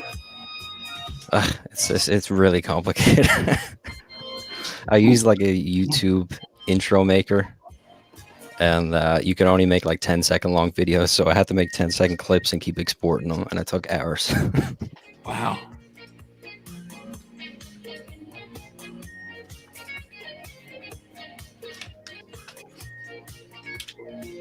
Guys, Carl O'Rowe works very hard to make awesome comics for you. Please make him rich. He deserves to be rich. Yo, no kidding. Dude, that was incredible. Thanks. That was super cool. Deathsworn, solar vampires are taking over the galaxy. One man's solar vampires. Think of that concept. Yeah. You know, just draining suns, you know, absorbing, you know, solar energy instead of blood. That's so fucking Green Lantern, man. Yeah, and if you go down, there's these there's a page for all these mutant characters, these red mutants. And what happens is after the Dark Stars take over a sun and they start draining all their energy, they have these giant space stations they need manned. So they go down to the planets and they trade sunlight for slaves. So they go like, we'll give you an hour of sunlight each day. You give us slaves to man our space stations. And then they start mining into the planets. And once the sun and all those planets are drained of all their minerals, they just up and leave. And these people are left to live in eternal dusk, and they slowly turn insane and turn into these cannibal mutants and start eating on each other, and they live inside the rocks and stuff. That's cool. Do you think that cannibalism is ever anything that people could accept? Do you think it's the answer to population growth, overpopulation? I don't know. Would you rather eat? Because they say like you could eat maggots or you could eat people. People are trying to get people to eat people or maggots or like maggot burgers. I don't know what I prefer. Out of this panel, Carl, who would you eat? Well, I have the biggest connection to you, Wenger, so I think it'd have to be you. You think I would be delicious? I mean, definitely, because I could talk you through it. You'd understand. I'd be able to talk to you, and you'd understand it, and I'd be like, okay, you know, I have to do this. Yeah, I'd be like, Carl, you're younger than me. Like, you're so much more talented. Please eat me so you can carry on our goals. Yeah, like Ethan, I have a bit too much respect for. Red Gaze, I don't know how tall he is. Finney has like that weird New York sort of imposing attitude. Micah looks like he could break me in half. But I could take you, and I also like you. So I talk you through. I'm ready to make the sacrifice to keep you alive, but I could absolutely beat you at. Yeah, I'll promise I'll handle the super harm campaign for you. Look, dude, is that what you want to do? Can I get your Hawaiian shirts when you're gone? Yeah, if you're going to eat me, like everything I have is yours. Like that's how it works. You're devouring my soul. What about the wife? I guess that'll be his too. Are you going to take care of my woman? I'll take the cat. I'll leave the woman.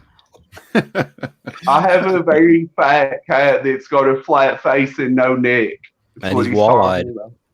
Yeah. Red Gaze, what are they talking about? What are they doing here? Well, right now they're talking about cannibalism. I'm kind of wondering why you don't just eat the cat if he's that fat. I mean, that'll get you can't explain it to the cat. This is about explaining this. So I have to say to Wenger, like, Wenger, you know, I wouldn't do this. You have to eat him with love. Keep him alive. I'd start off with a leg so he'd understand. It's not about just being hungry. It's that scientists are saying that eating humans could actually save the Earth right now. This is a real discussion that's going on between leftists. They're, you know. Well, I mean, they also claim that cow farts are destroying the environment. So make of I live what you beside will. cows, dude. I live beside cows, and I'm telling you, Is it tearing you They're up? fucking destroying. They're destroying my mood, let alone the environment. They smell Yeah. like shit. Seagulls are the worst. A behavioral scientist from Sweden named Magnus Soderlund. Of course, that's his name. He's Sounds like a Bond villain. Oh, dude, he made the human centipede. Like, of course. This is a secret evil plan to take over the world. All right. So the way to combat climate change, save the planet, and secure Earth for scores of upcoming generations is to get this: eat people. So we want to save the planet, combat climate change, and that's why we're eating you, Wenger. So tuck in. Well, like I said, I will make that sacrifice for Carl because I believe in him that much. Yeah. That's going on my book. That's a quote. Your heart will go on, Wenger. Trust me. Soderlund, a behavioral scientist and marketing strategist, brought forth the idea in a talk bluntly titled, "Can you imagine eating human flesh?" Yes. Yeah, that's no. Are humans too selfish to live sustainably? Is cannibalism the solution to food sustainability in the future? Does Generation Z have the answer to? So these little pissants, the millennials are going to turn to cannibalism.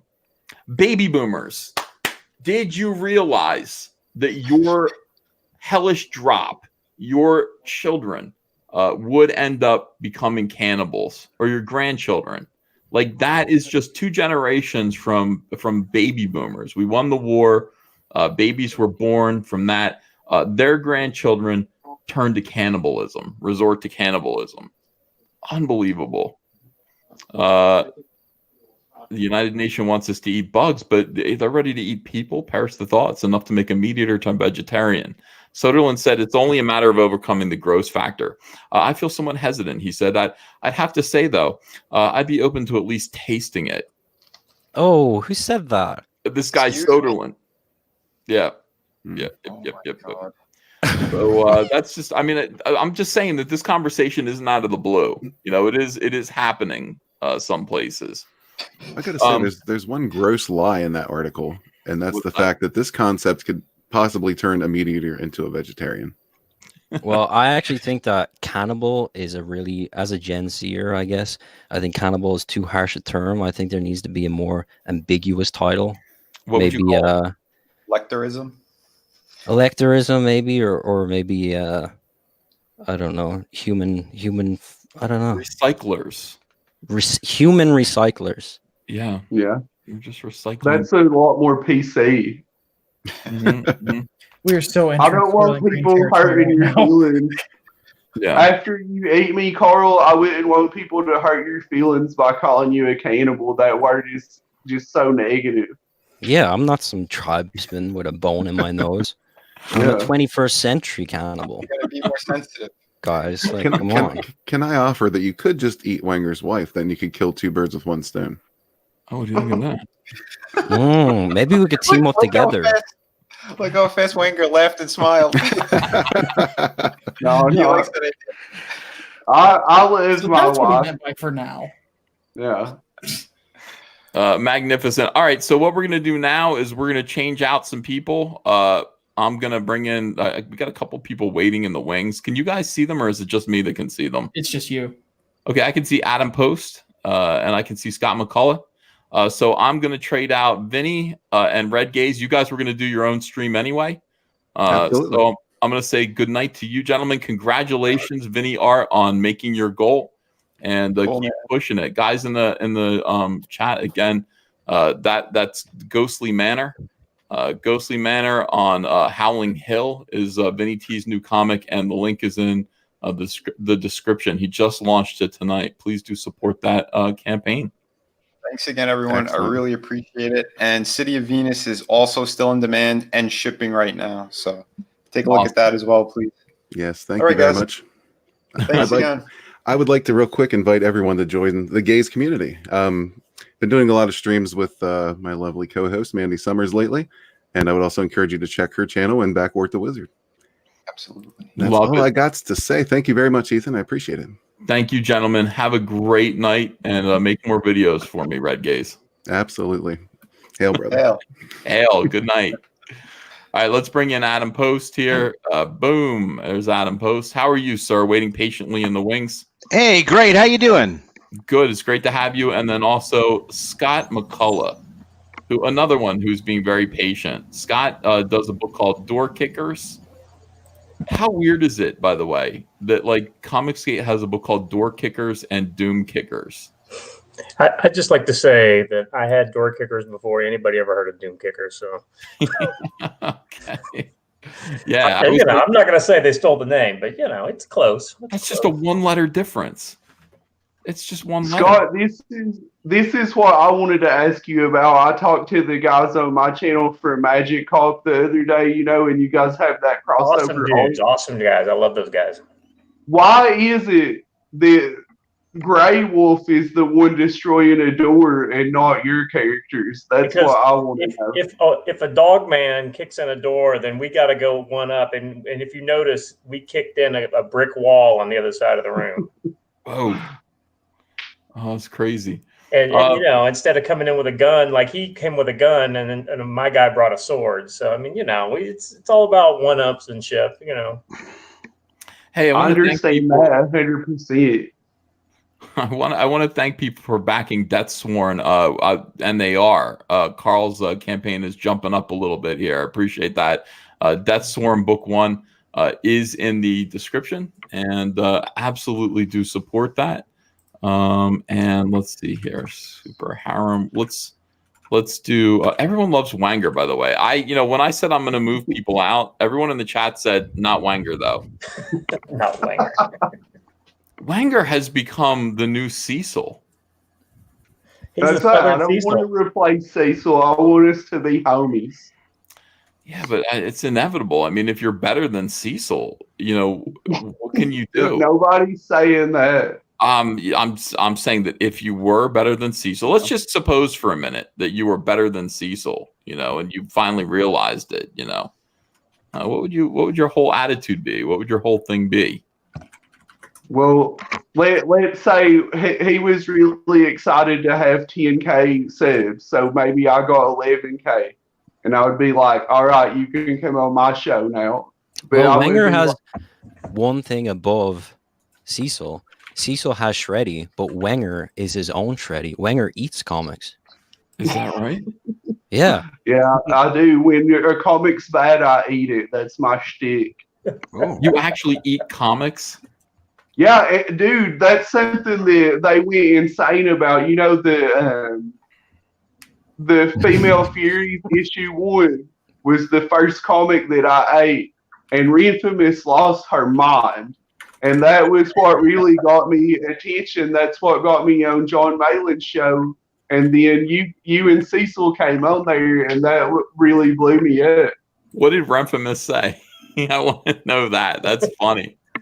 She tweeted out my thing and was talking about, look how deranged these people are. Like, it's obviously a joke. Like, I didn't really eat a comic.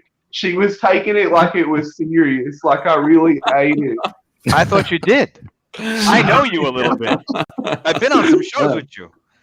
Yeah, there was the night Super Harem launched. He got really drunk and ate a comic. She's been my best promoter. Did you eat like part of it, like a page, or what did you actually? What did you make it look like? No, for real. I'm going to give her a thank you in my book. I'm going to put a special thanks to Lauren Cooper. She sold a lot of copies of Super Harem. Yeah. She did. I told her too. I said, Infamous, you created me, and I appreciate that. That's about as hurtful as you can be to her. That's fantastic. It's kind of like the Republican Party created her. So. Well, that's actually literally true.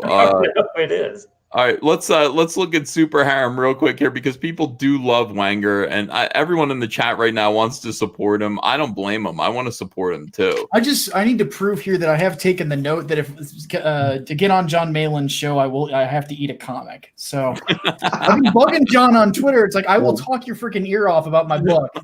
Now I have to eat a comic. So I love how upset they get about that. Like, if you actually disrespect a physical comic book, which is the cheapest thing in the world. world. I mean, there's nothing less valuable than one of their comic books. And if you disrespect it in any way, we've had Zach start ripping them up and stuff, and you know, defiling them in various ways. We had people take flamethrowers to the comics, and that was even worse.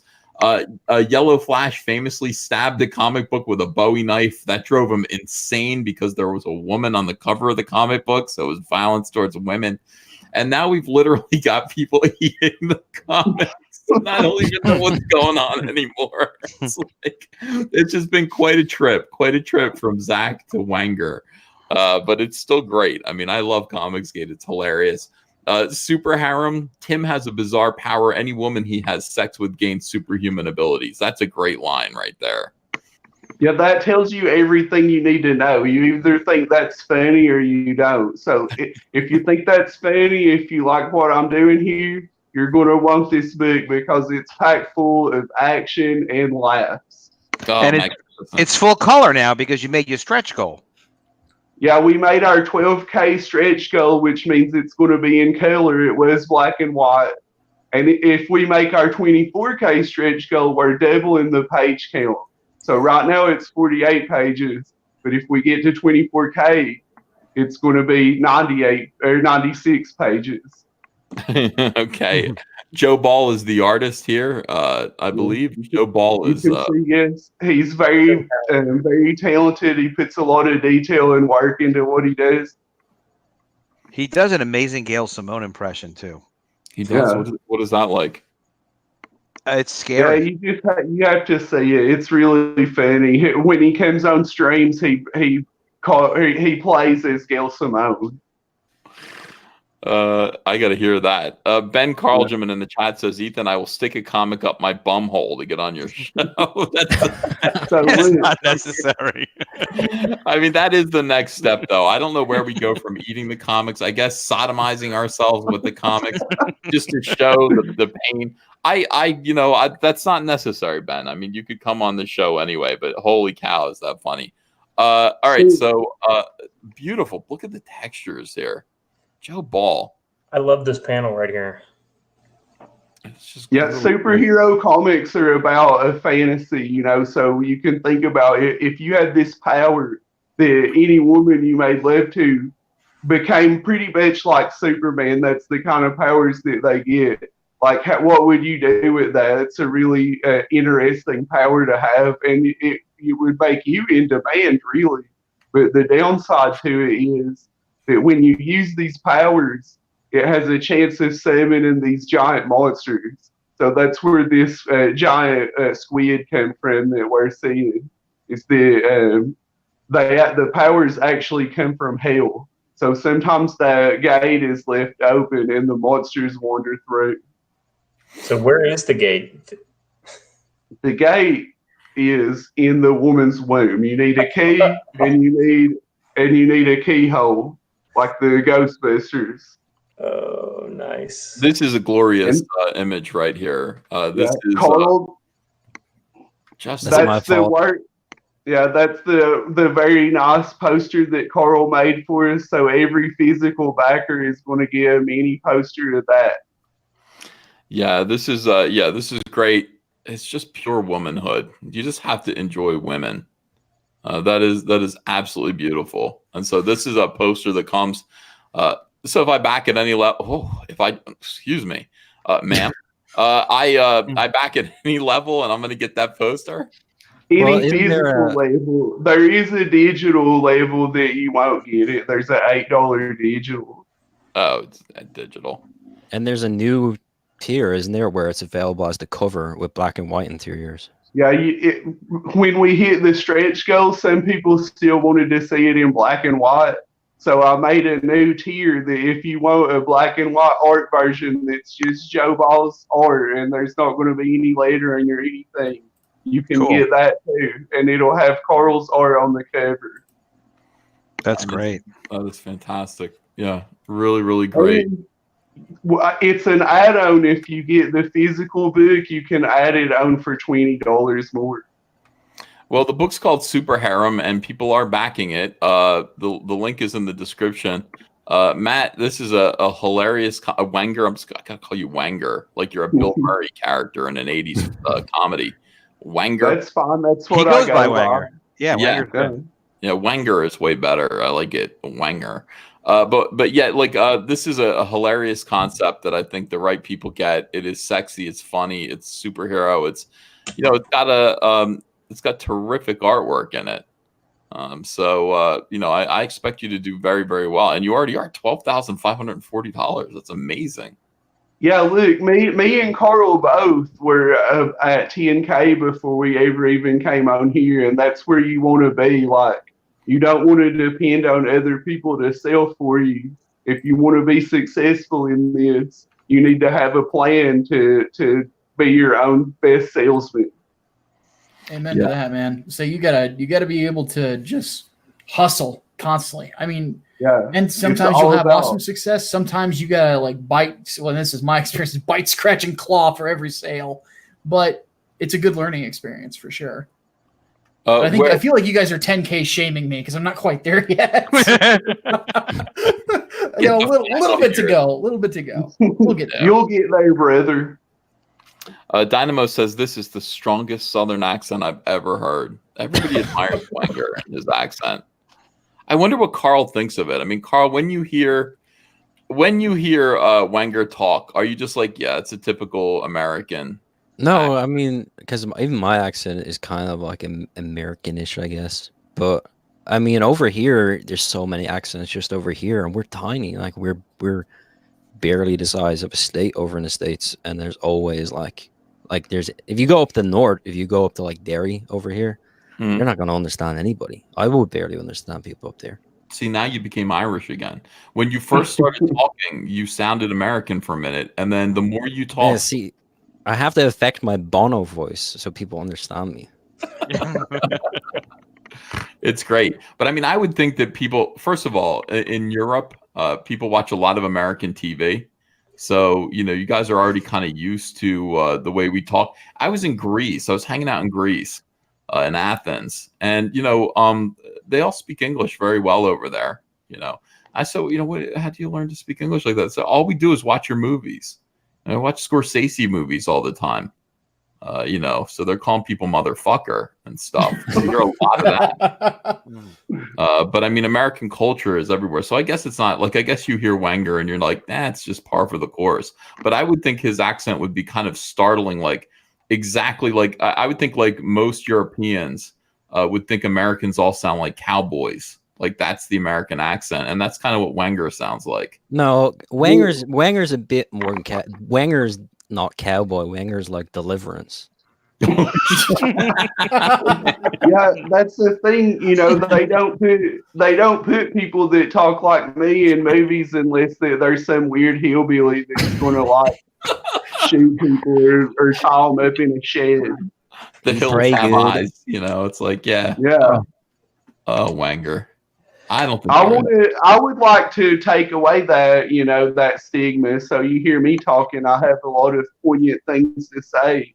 And maybe next time you hear somebody talk like this, you won't think about Deliverance. I don't know if that's possible. That's my goal. No. You do have insightful things to say, though. I have to say, I watch your videos. Yeah. I'm like, there are some very insightful things being said by Wenger, but it's just, he takes his time getting there. The accent slows you down.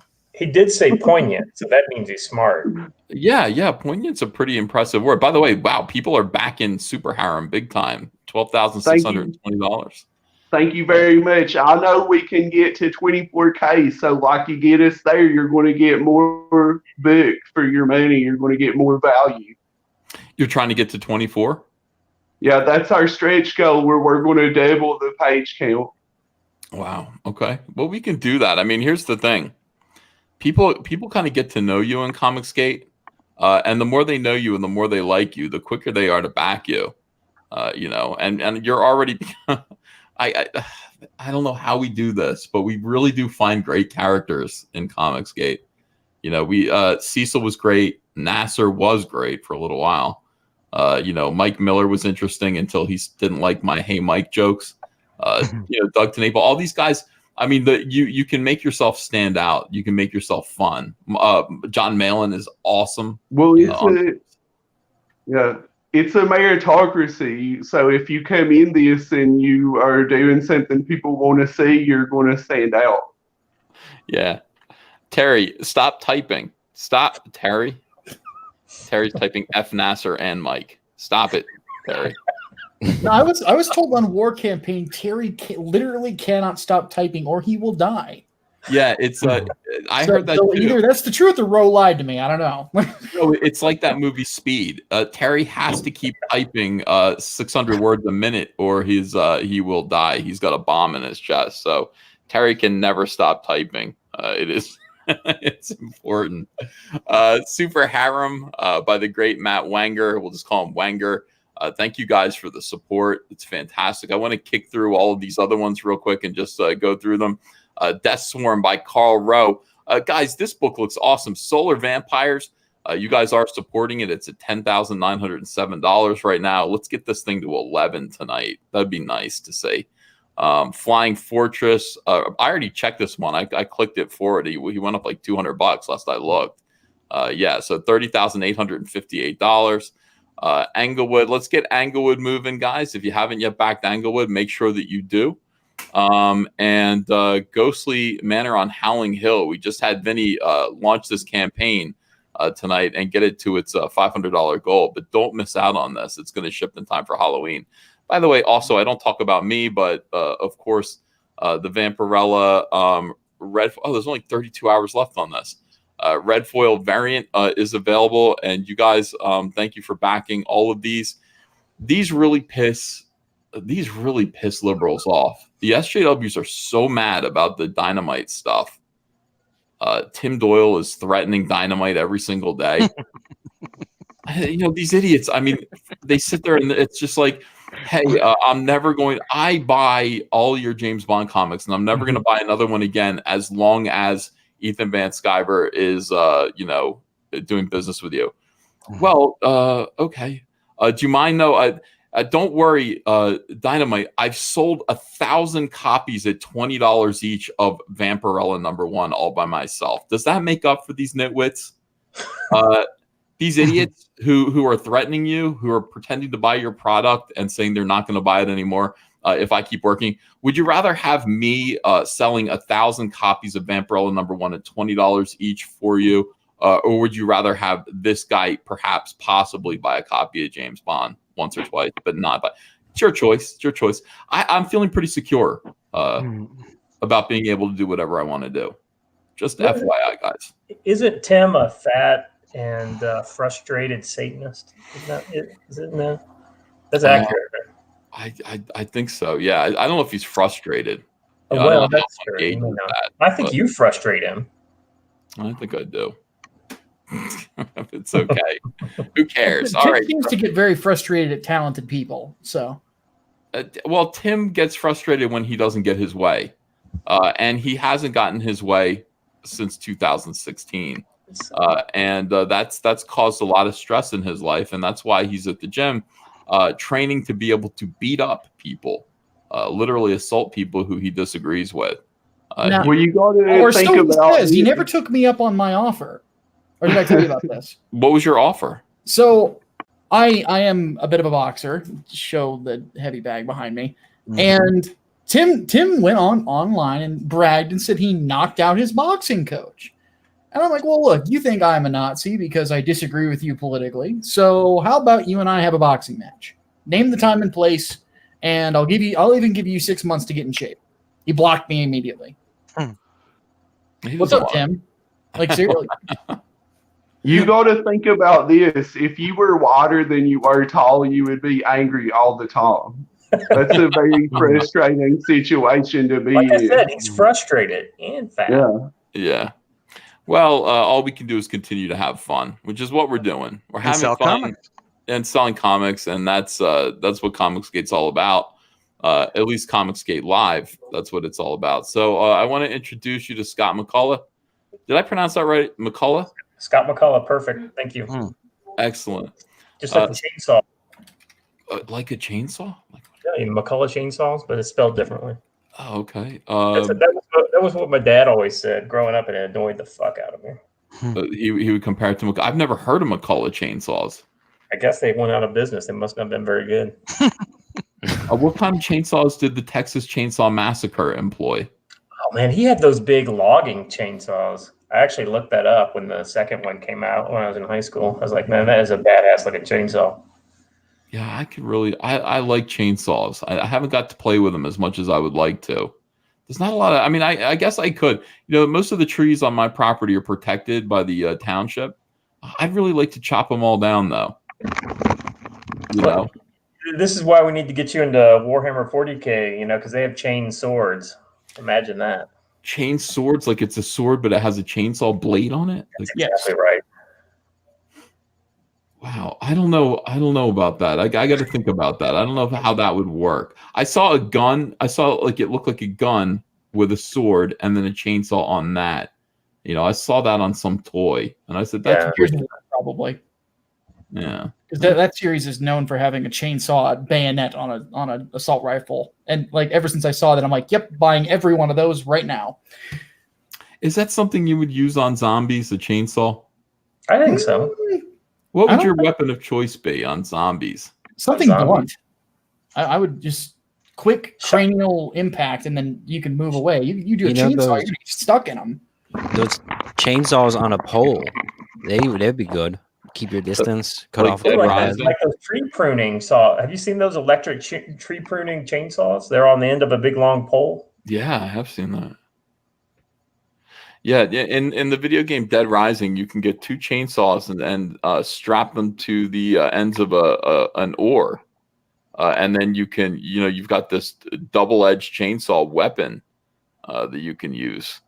And I always admired that. You know, I don't know. What was it? Army of Darkness. He had a chainsaw, right? Chainsaw hand. That's right. Groovy. Yeah. So Scott McCullough, no relation to a chainsaw, has a comic book, and it is called Door Kicker's Panzer Demon, and it has one of the most effective looking covers, pieces of cover art that I've seen here. I love this piece of artwork by Ted Lehman. It's absolutely beautiful. Scott, special ops use magic and advanced weapons to take on horrific otherworldly creatures. Like what? So the eponymous name of the book is the Panzer Demon. So you get to, in the final pages of this story, you'll see the Panzer Demon, and what better than a demon that literally is trapped inside of a World War II King Tiger tank, and that's what you get to see at the end of the book. That's the payoff. And I've actually got. I've got the guy from Long Harbor, Alejandro Mirabal, designing the actual demon for me. So I can't wait to see what he comes up with. That guy is really, really good. That book, Long Harbor, was one of the best looking Indiegogo campaigns. I was in awe of that. I don't know where he went. Well, yeah, he's been traveling around. He's had some issues going on in his personal life, so he's been kind of incommunicado, but man, that book came out of nowhere. It blew me away, and I thought to myself, how do I get this guy to do something with me?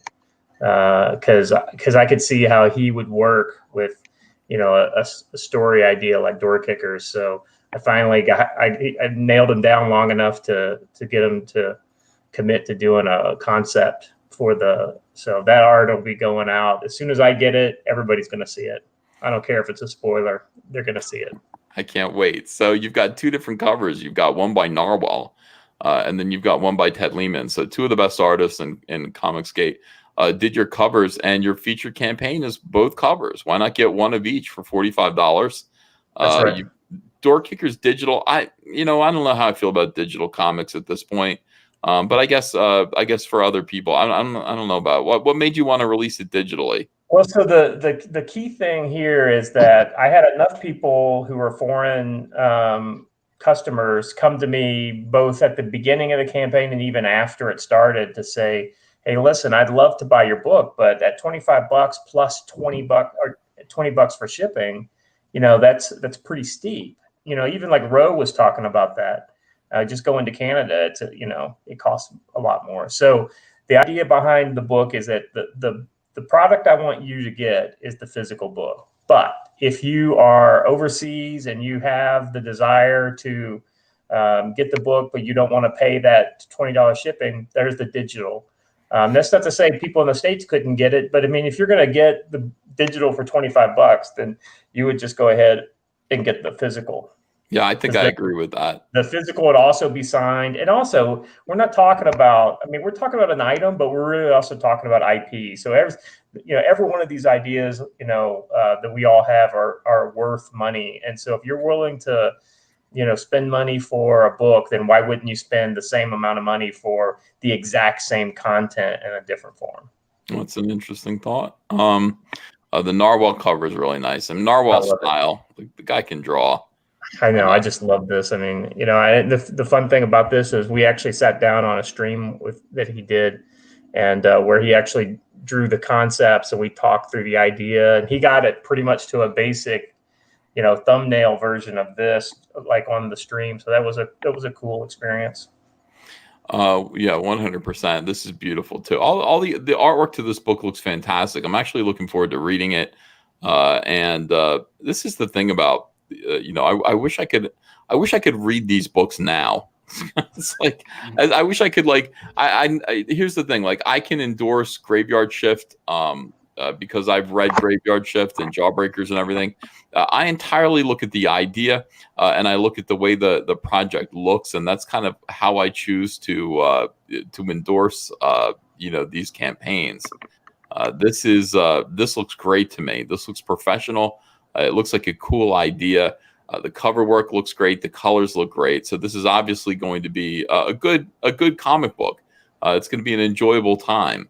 This is a professional product, so I want to kind of promote Scott and let people look at it and decide if this is the kind of thing that they want to support. And I'm going to support this one. And Ethan, one of the things that you've said in the past, and I totally agree with, is the people who have bought this, they already own it as far as I'm concerned. So every time I get something new, outside of just checking to make sure it's correct before it goes out, there's not a whole lot of flash to bang, for when I get new pages and put it out there. So like, for instance, just yesterday on Twitter, I did a tweet, my day 45 tweet had 4 brand new pages of artwork. So I got them in, they all look good. I put them in order in the tweet and just dropped them in. And it's the black and white, just the pencils, the ink pencils. But, when those come back for the colors, my tweet today is, essentially my colorist took a picture with her phone of the preliminary, final colors for page 7.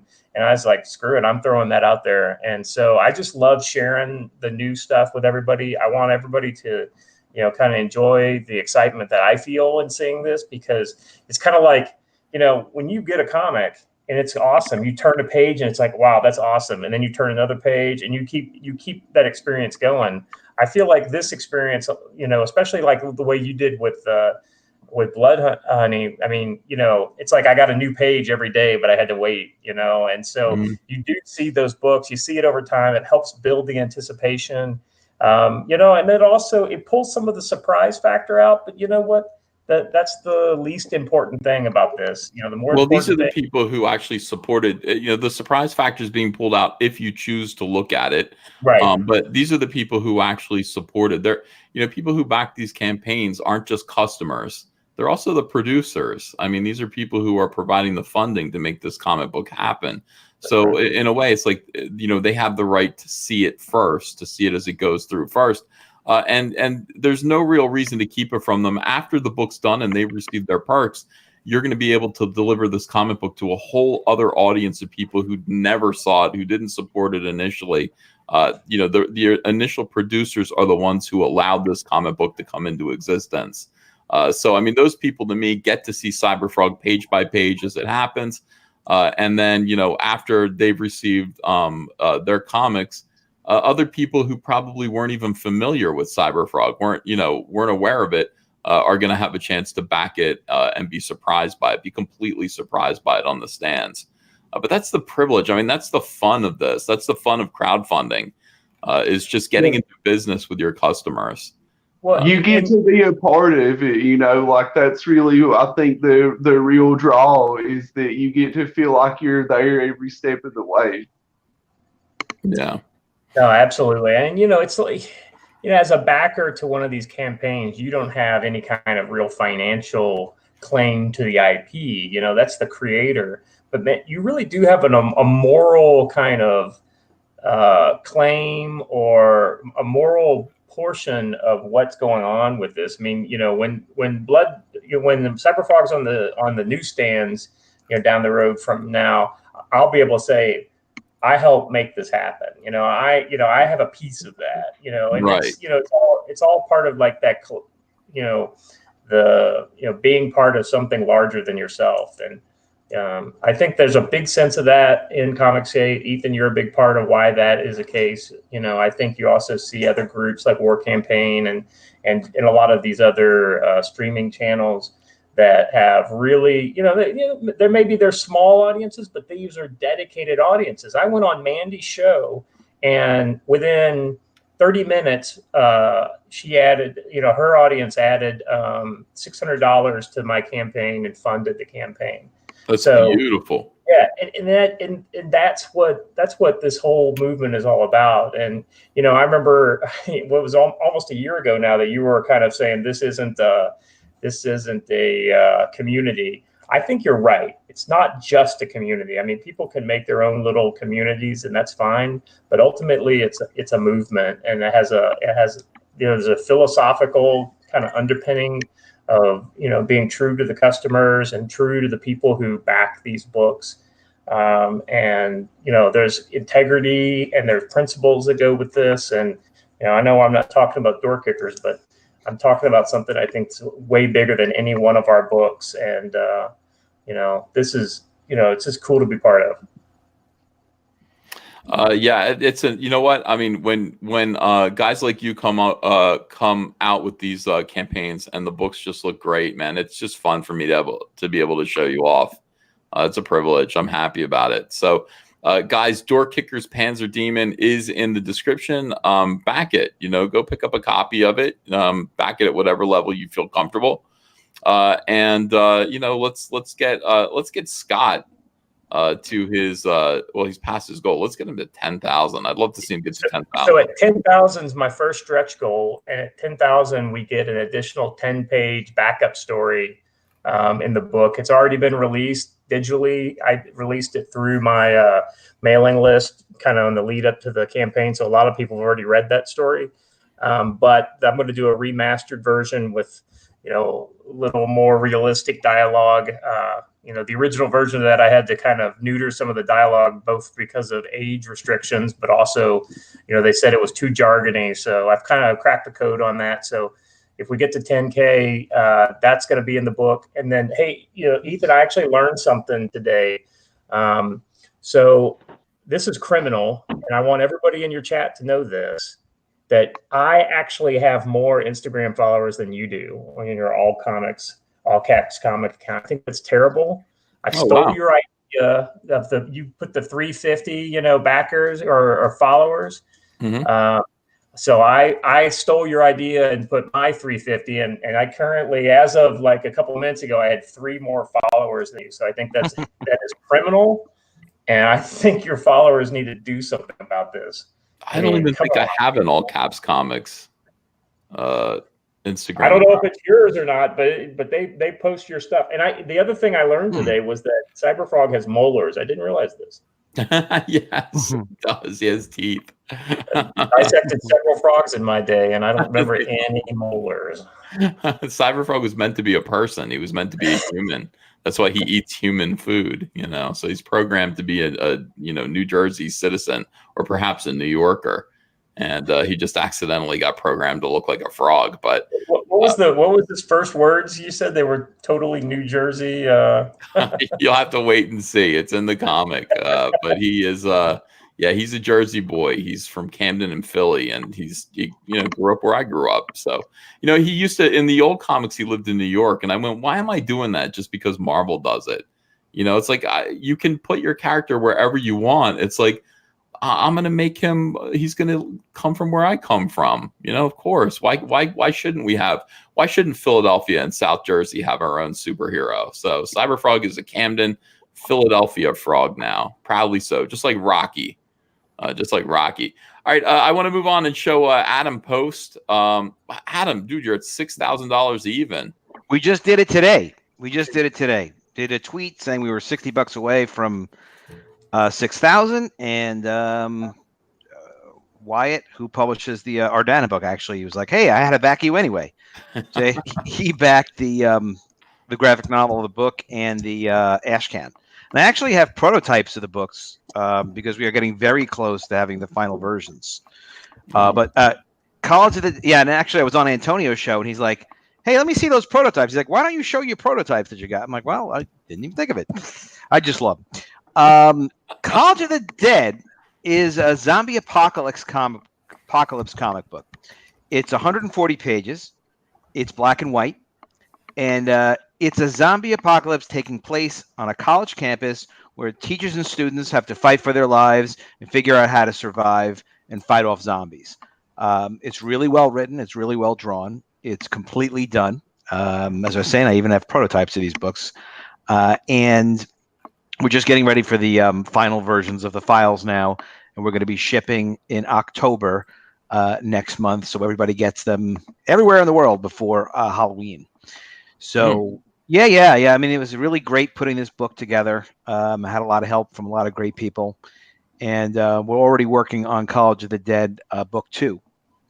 And wow. We have the cover to College of the Dead book 2 is even cooler. Well, I don't know. We have Did Kyle I see Ritter. that? Is that what the? I mean, that's not this. Yeah, that is the cover to College of the Dead book 2 by the same artist, Javier. We only have one artist who's worked on this book, except for Kyle Ritter's coloring, and that is Javier Aranda. And he's actually working with me on another. We're going to potentially do another 3 covers for College of the Dead book 2 because we have a lot of really, really cool ideas. We want to. Just some very cool college themed zombie-ish other stuff, because this cover has gotten us so much attention. That we're like, all right, we got to spend some more time on this and do more, because we actually have College of the Dead book 2. The art is completely done. It also just needs files. So frankly, I mean, this cover sells the whole book. It really does. This is so effective. Yeah, there's a friend of mine that came up with the idea of that, and he's like, "Why don't you do a cover like this?"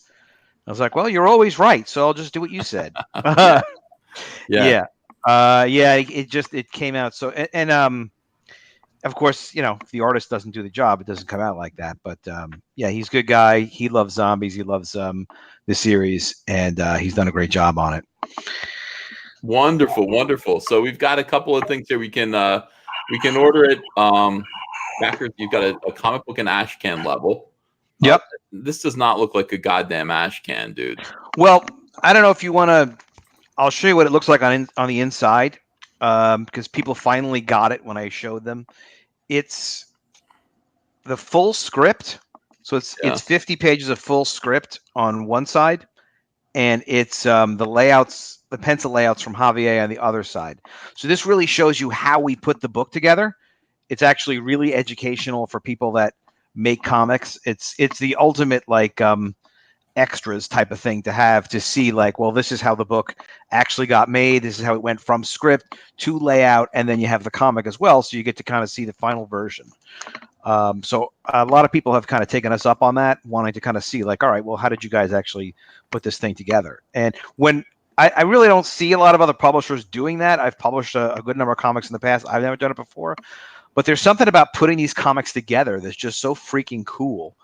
And this is all the work in progress stuff is usually stuff that other people don't get to see. Only usually like the publisher and the creative team get to see it.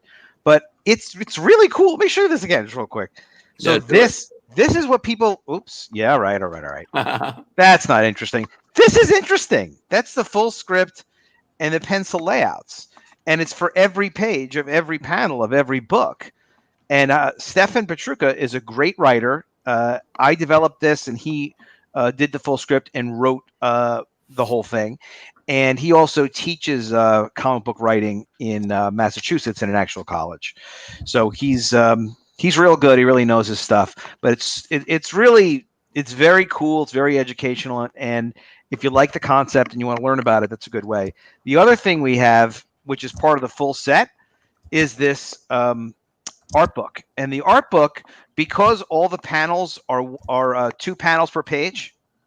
Oh, I hope Mitch is doing it. Mitch should be doing that. Mm-hmm. Because it's 1 panel per page. 2 panels per page. We have this book that's 8.5 by 8.5. It's square, so you get to see all the art without the lettering on it. Actually, similarly, Super Harem is doing that now. I guess there's that black and white version. This just happens to be the panels are enormous and there's no lettering on it, but it's very cool, and it's part of the set at the bottom. It's the full set of all 3 of the books. But I'll tell you guys, having this freaking prototype with this color cover, it's an amazing feeling. You just get the book in your hand and just be like, oh, this is great. This is coming. And this way people kind of also know, like, sure, the books exist. They're coming. And we have a lot of other good books and other good stuff in the works coming too. I can't wait. I'm excited about that one. I think that one's going to be pretty cool. Very zombie. I'm a zombie guy. I just love zombies. So I'm going to definitely want your feedback on how you like the story. But it's kind of the cool thing about the 2 panel per page format. You really get drawn into the story. You really feel like you're kind of sucked into the zombie apocalypse. I mean, I was when I've read this like numerous times. Then I just kind of started reading it again. If you look at the Indiegogo listing, you'll see there's 12 pages of sequential art that we featured in the listing. Some great feedback from one of the fans, just like, hey, you have so many pages done. Why don't you just put that in the listing? I'm like, oh, that's a pretty good point. So yeah, you get to kind of see what that's all about. All right, so back it. It's in the description. Back it. K-Sis in the chat says, what about the Clark Gable mustache? Should Mitch do that? So Mitch Breitweiser has a mustache. And I haven't asked you guys, I have not confronted ComicsGate about the Mitch Breitweiser mustache question. How do you guys feel about it? I only care what Wenger thinks about it. Well, I haven't seen it, so unfortunately I can't comment. Damn you, Wenger. I'm always pro mustache. Mm-hmm. What about you, Micah? Your eyebrows are raised. Micah, are you frozen on the screen? Yeah, I think he is frozen. That's awesome. This is how he feels. He's absolutely paralyzed by it. Yeah. I think if he has a good reason for the mustache, He's got lost in Mitch's gaze. What could the good reason possibly be? It better be really, really good. He better have a whole plan. It better be part of the release of his new books. Kelsey Shannon should be involved in some way. All right, I'm kicking Mike out. Bringing Sweens in. Mike is frozen. Yeah. Sweens, how you doing, my friend? My froggy friend. Hey, what's up, guys? How you guys doing, man? Yeah. Word. It's good to have you in here. Word. Right. I'm glad to be in here. It's great to have you in here. My view about Mitch's mustache is that it's very strange. But it's also striking. Like, now that it's fully growing in, I've got to say, I can't picture him without it anymore. I can't picture him without it. I think it's perfectly. I think it's perfectly normal. That doesn't mean it's good. That just means you're used to it. I feel like we all haven't done our homework and we're not fooling you. We don't know what this mustache looks like. I've seen it. I'm not. I never trust the mustache. That's a man's facial hair. I mean, especially with this crowd. And 1, 2, 3, 4 of you guys have facial hair. Whatever, man. Not me. I can't grow facial hair. I'm like hardly a real man. Like I'm like 5. I'm like 5'5" on a good day. Oh, you Sunday. What's that? Yeah, I'm a manlet. What about it, huh, guys? I started using the word manlet around the house, and people were like, "Did you make that up?" I'm like, "Yes, I made up the word manlet." No, yeah. I am a straight up manlet, and I got a bomb ass wife, so I don't even care. Like a lot of I just keep doing it. A lot of manlets work extra hard to get bomb ass wives. Well, I just had a little bit of talent, and a little bit of swag, I guess. And then I got everyone at my wedding was like, "How did you pull this chick?" And I was like, "I don't know." Say that, you scumbags. Oh, yeah, she's way out of your league. She's way out of your league. Oh, they all said it. You know, They're like, oh, you got to my league. I got her, right, Sweens? He's right here. No, yeah, I'm right here, and yeah, I'd pull her downstairs right now, but she'd get she doesn't want to be on camera. Like the good-looking chicks, they don't want to be on camera, man. You need to go and tell all these incels out there that there's hope. Like, that's what I go to. I say, look, guys, no, I'm bald, I talk funny, I'm chubby, like, I've got a hot wife. Like, you can do it, anybody can.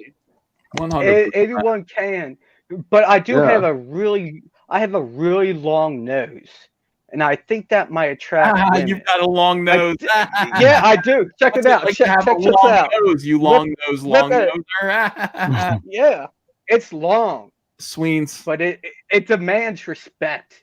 He has a third nipple too. Exactly. I think there's something about having long noses and having an affinity to amphibians. That's why. Yeah, I think it is. Yeah, Ethan. Yeah, the other day I'm sitting there cracking up because you're blowing my book up on your show, and I loved it. It was awesome. And then you're like, Sweens, are you the Greg Land of COMICSGATE? And I'm like, you didn't say that, but you're like, did you of COMICSGATE? No, what does that mean? No, you didn't say that, but you're like, did you swipe my picture? And I was I no. see. Yeah. There's some similarities. Yeah. I think you were motivated. I think you were influenced. Okay. Can I do a little a screen share? I swear to God, that it's not tranny porn. Okay. Well, it might be. Then no, you cannot. We need tranny porn. Okay. Scott looks just like Jeremy Renner. I just realized that Scott is a Jeremy Renner clone. You look like Renner. Yeah, Renner every day. I don't know if anybody. Am I sharing? Okay, go ahead, Sweens. I'm putting you on the. Okay, am I sharing right now? Well, no. Okay. You have to click share screen. Oh, I'm boomering it up. I'm sorry, guys. Right next to that leave studio button, but not the leave studio button. Just click to the right one, right to the left. I got it. Okay. Am I sharing? All right. Okay. There you go. Yeah. This is the original post of my picture in the same pose, Ethan. Yeah. And the timestamp is September 12th, 2015. Oh shit. This is I stole it from you. It's long, dude. We got the long noses and hot wives, and there's something going on. Like, where I don't know. It's fucking weird, dude. Like, it's weird, but it's also hilarious because when you were talking about it, I called all these people over from work. I was like, dude, Ethan's talking about my book, and as soon as they came over, you were like, dude, are you swiping on my work? And I was like, they all started busting my nuts about it. And I was like, Jackie, no, I didn't. Ethan confirmed. Ethan Van Swiper, shame. Ooh, wow. Ooh, that's a good one. No, but Matt Becker, anybody could fake that. Thank you, Matt. You're right. Let's remain skeptical about Sweens. We don't know what's up with Sweens. Yeah, he's got that long nose. You never know what he's going to do. We haven't seen his wife. We don't know she's hot. You don't know. Oh, she's way out of my league. Dude, there's no way. Out of my league. You're a charming, elegant, eloquent, and yet humble. And always humble. So you definitely deserve a beautiful wife. Now, here's the question. Do any of you guys in here like Star Trek? No. I kind of do. The earlier Star Trek. Yeah, I like some Star Trek. Okay. Now, how do you feel about this? Star Trek Discovery writer says he quit after being told he couldn't use the N-word. Yeah, that's normal. That's what is that a slee stack in the middle? What N-word? I love the slee stacks. I think it's the N-word. I think it's the N-word. Why would he think that he could say that? I don't know, but he's a free speech absolutist. He wants to be able to say the N-word. Oh. Well, let's find out. Let's find out. Star Trek Discovery Let's writer delve Walter deeper into Mosley this. recently penned an essay regarding his experience in the writer's room and why it led him to resign from his job. A best-selling novelist who previously written for Snowfall, he wrote for Snowfall, and he wanted to use the N-word. Well, I don't know. Mosley had been with the Star Trek Discovery writing team for a few weeks when he received a call from the Human Resources Department. Never good. Mosley, an African-American writer, states the reason he left the CBS All Access series was because his freedom of speech was being limited. And the people have to learn what freedom of speech actually means. In an opinion piece published by the New York Times, Walter Mosley expressed his disbelief over being called out for using the N-word in the writer's room. According to Mosley, he didn't call anyone the slur, but he used the word in a story about a Los Angeles police officer who told him he stopped N-words in certain neighborhoods. He was using the phrase and relaying his story as he recalled it. After the discussion with Human Resources, Thank God. Walter Mosley says he responded with, "I am the N-word in the writer's room." This is like the opposite of the. How many of you guys saw the Dave Chappelle? Yeah, Dave Chappelle, That's exactly what I was thinking. Yeah, that was great. That was so line. great. He just offended Chappelle. Just kind of offended everybody, which is like that's what comedy used to be. Yeah, He wasn't. I thought it was going to be just on SJWs. It was on everybody. I felt a little insulted watching that. I'm like, all right, that's a little out of control. But like, all right, but that's comedy. It was assault on everyone, and it was great. Yeah, I loved it. I loved every minute of it. by And then now they're trying to deem him as a white supremacist. Like what? He lives like an hour from me. All right, so here's a quote from this guy. He says, there I was being chastised for criticizing the word that oppressed me and mine for centuries. As far as I know, the word is in the dictionary. As far as I know, the Constitution and Declaration of Independence assure me of both the freedom of speech and the pursuit of happiness. How can I exercise these freedoms when my place of employment tells me that my job is on the line if I say a word that makes somebody, an unknown person, uncomfortable? The writer made it a point to mention how he was allowed to write the word, but not say it aloud. After meeting with Human Resources, Mosley decided it was best to resign and move on. He was convinced that if he didn't resign, he'd later be terminated or silenced due to Sotro. Not wanting either scenario to play out, he thought it was best to leave on his own terms. My answer to HR was to resign and move on. I was in the writer's room trying to be creative while at the same time being surveilled by unknown critics, SJWs, who would snitch on me to a disembodied voice over the phone. My every word would be scrutinized. Sooner or later, I'd be fired or worse, silent. You know what worries me about that is that they said he could write it. So was he putting that in the Star Trek scripts? Yeah, you always had that in the Star Trek scripts. That was what was so great about it. All kinds of racist stuff. That was the new that guy who was black on one side of his face and white on the other side. That was like from the 60s. They were doing that. I want to see Dave Chappelle be the leader or whatever, be the guy in this team.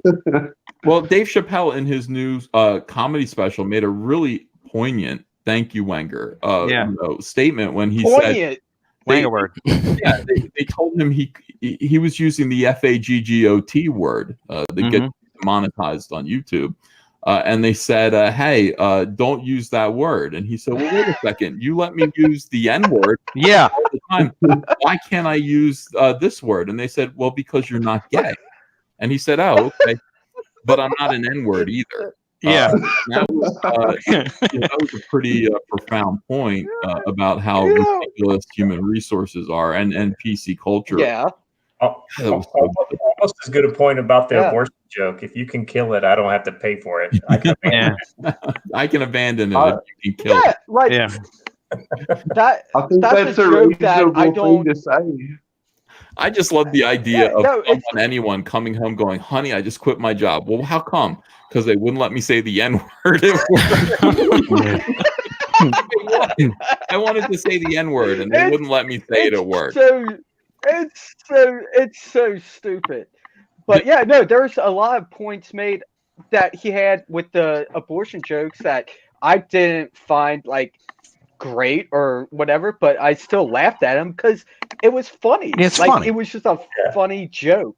He made a point that makes you think, and even if you don't agree with it, you're like, that's funny. Like it's just like universally funny. So people getting butthurt about that stuff is like, come on, I just, agreed with all just chill out. It's comedy. whole thing, and I was like, wow, I agree with all of this. Like, I don't know at what point I'm supposed to be offended. I'm like, yeah, this is all like something I kind of agree with. Ethan, you know, I wasn't offended by anything, but yeah, I'm a manlet. You know, It's hard to get offended as a manlet. What's up, Adam? No, that was me. Hey, you know, your next door neighbor, Tim Poole, he made a good point the other day in his videos.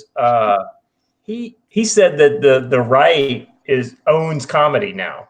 You know, the center and the right own comedy, and the left doesn't own. You know, they can't laugh at anything, and that's the reason why the right is good with memes and all this kind of stuff.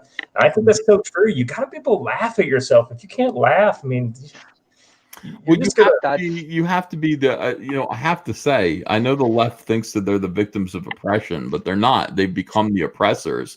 Exactly right. And the right tends to be, you know, under the thumb of these monsters.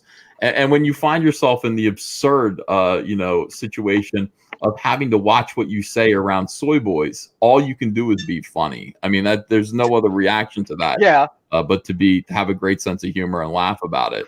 You just can't take it serious, Sure. K-Sis says Tim Pool is now living in a van in Uncle Ethan's front yard.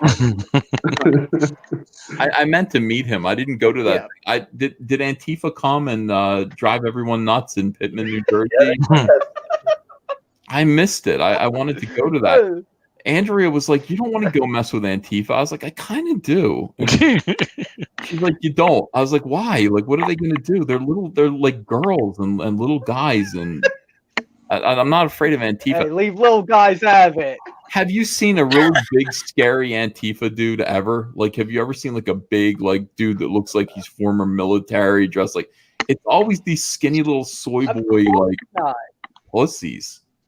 The craziest thing I've seen in a long time was the Antifa poster where it said "End white people. White people only bring racism and all the things that white people bring." And then at the bottom it said, you know, the local Antifa group or whatever. And I said, "Wow, that's ironic." They're all white. Yeah, it's craziness. Yeah. What's really funny is I was just on Jams Create. It was a live stream, small little stream. I'm sitting there, I talked to two minorities on there, and we had a great conversation. Like, it was just fun. Like, there was none of this bullshit, like talking about like any of that garbage. We were talking about comics. We were talking about making comics, making stories, and just having a good time doing it. And we're in the middle of the conversation, I'm looking around. I'm like, okay, so do either of you guys feel ostracized or anything? And they're like, no, we're just talking about what we love. And I'm thinking, I'm like, everyone looks at us at ComicSgate and they're like, oh, you guys are all bigots, white supremacists and stuff like that. And I'm like, I've talked to a more diverse group of people right now in a small group of ComicSgate for an hour and a half than I do in normal life. So, like, where's the bigotry? Where's the negativity coming in there? And we are just promoting books. Like, we're just promoting each other, just having a good time looking at art and having fun promoting comic books. Just simple stuff. And people look at us like, you incels. Like, like, it's just, you manlets. It's all, yeah, you manlets. Hey, I might be a manlet. You added the diversity. True, but I'm a Wenger supremacist. I do. I feel like how tall are you? Carl, how tall are you? I'm like 5'10". Hey, 5'10". Carl is I'm like, All right, hold on. Let me read some 5'6", super chat. but I love Wenger. Hey, yes, real quick. I gotta jump off. I just want to say thanks for having me on again, and you know, I hope everybody checks out Door Kickers. If it's for you, give it a look, and if it's not, go buy Adam Post's book because man, that thing is awesome. So thanks so much, Scott. Thanks. Good night, man. Everybody here right now has great books. If I was in the chat, I would be like losing my mind, thinking, "Man, I can't afford all these." Trying to decide which one to back. It would be so hard. It's true. It's true. All right. So let's see here. Let me. All right. So Zoe Quinn, Bad Medicine Woman, that 90s TV show, says Finn Frog. Jason Smoot says, F it, eat the cat. Mike Oxmall says, Wenger is my inspiration for how I live my life. That's great. That's the way to do it. Matt Becker says, Wenger needs to be a regular thing around here. Yeah, I kind of feel the same way. Jason Smoot says, what does an SJW taste like? Failure. BO. Azure Dream says, EBS, I'd like to tell you that we have a huge October issue coming out of our agenda-free comic Yeet. William Messner Loebs and Arbel Jones contribute. Hey, that's pretty cool. Dreams. It's called Yeet, Yeet.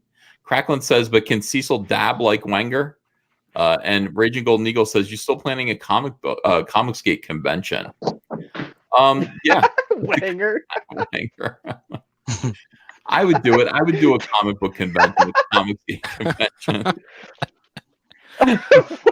I've never seen Wenger without the hat. He kind of looks like a deranged Tom King. No, he looks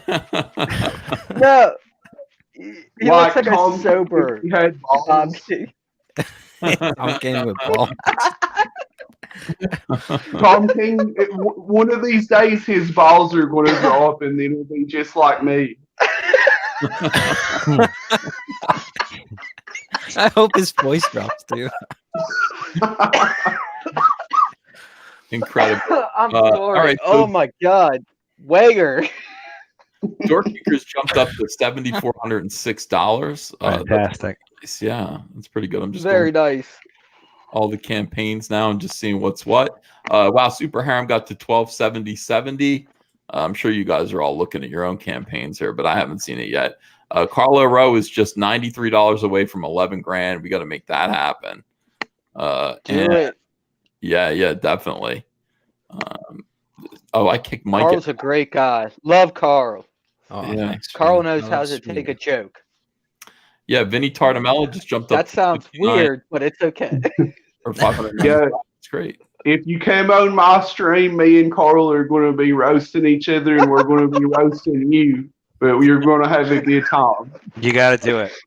All right, ladies and gentlemen, it's been 2.5 hours, and I am wiped out. But I wanted to thank everyone for coming on tonight. Guys in the chat, please do remember to back these comics, support these guys. If you see anything here that you think is great, support them, support these comics, support them so that they're able to make their dreams come true. And I appreciate everyone here as usual. Vinny Art, thank you. Good, and congratulations on meeting your goal. Carl, thank you for coming on, my friend. I'm always happy to have you with me. Adam, as usual, the heart, soul, happy Tucci. Sweens, I'm sorry I only got to be with you for a second here, pal, but it's all good, man. It's good. You know I'm a fan. And Wenger. Wenger became a legend tonight. I don't know what happened, but this kind of shit just happened. It's crazy. It's We're having a good time. Thank you so much, everybody that back Super Harem tonight and before. I really appreciate that. We're working really hard to make a great book for you. Also, guys, feel free to subscribe to these guys' channels. They all have YouTube channels, and you should definitely subscribe to them. I see your request that I play one song, Roxham, but it's late at night here, and the kids are asleep, and I can't play my piano at 11:30 at night. But I'll do a piano stream tomorrow morning if you'd like. If you know any David Bowie, I can sing. So good. Sing Heroes. He will sing. Yeah. He does. I want to hear Wenger sing. I want to hear Wenger sing. Wang, if you have. We passed upon the stairs. We spoke of wasn't where. Although I wasn't thin, he said I was his friend. He gazed a ghastly stare at all the millions there. I thought you died alone a long, long time ago. You want to keep going? Oh no, not me. I never lost control. Your face to face with the man who sold the world. Yeah, I guess I didn't leave off at this part. Oh, you know what? Before we go, let's do the. And I forgot to. I gotta get Kyle on the show. Let's do the Kyle. Ritter, Oh yeah. trailer. I don't know if you guys have seen this yet, but Trailer for Starblade. God damn, is it good? Let's see, where'd I put it? Right here. Okay, so let's blow this up. Get ready, guys. Kyle Ritter made this by himself. You don't know how talented Kyle Ritter is. You only thought you knew. Watch this. He's a monster.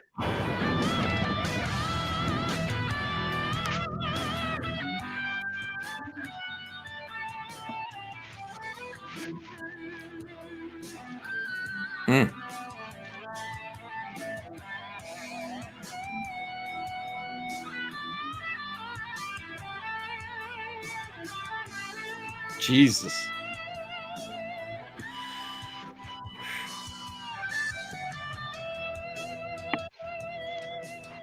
That's so good. That's like better animation than half the fucking Yeah. Netflix shows, Netflix animated shows. How did Like, he do that? How did he do that? And He wanted to have a promo video. He started working on it.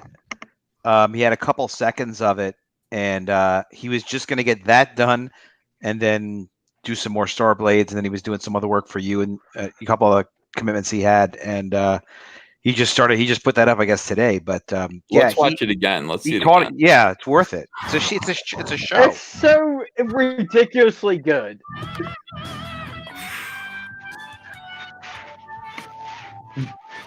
This is actually making me feel like less of a man. Knowing that somebody else can do this. Like my penis is going inside of me right now.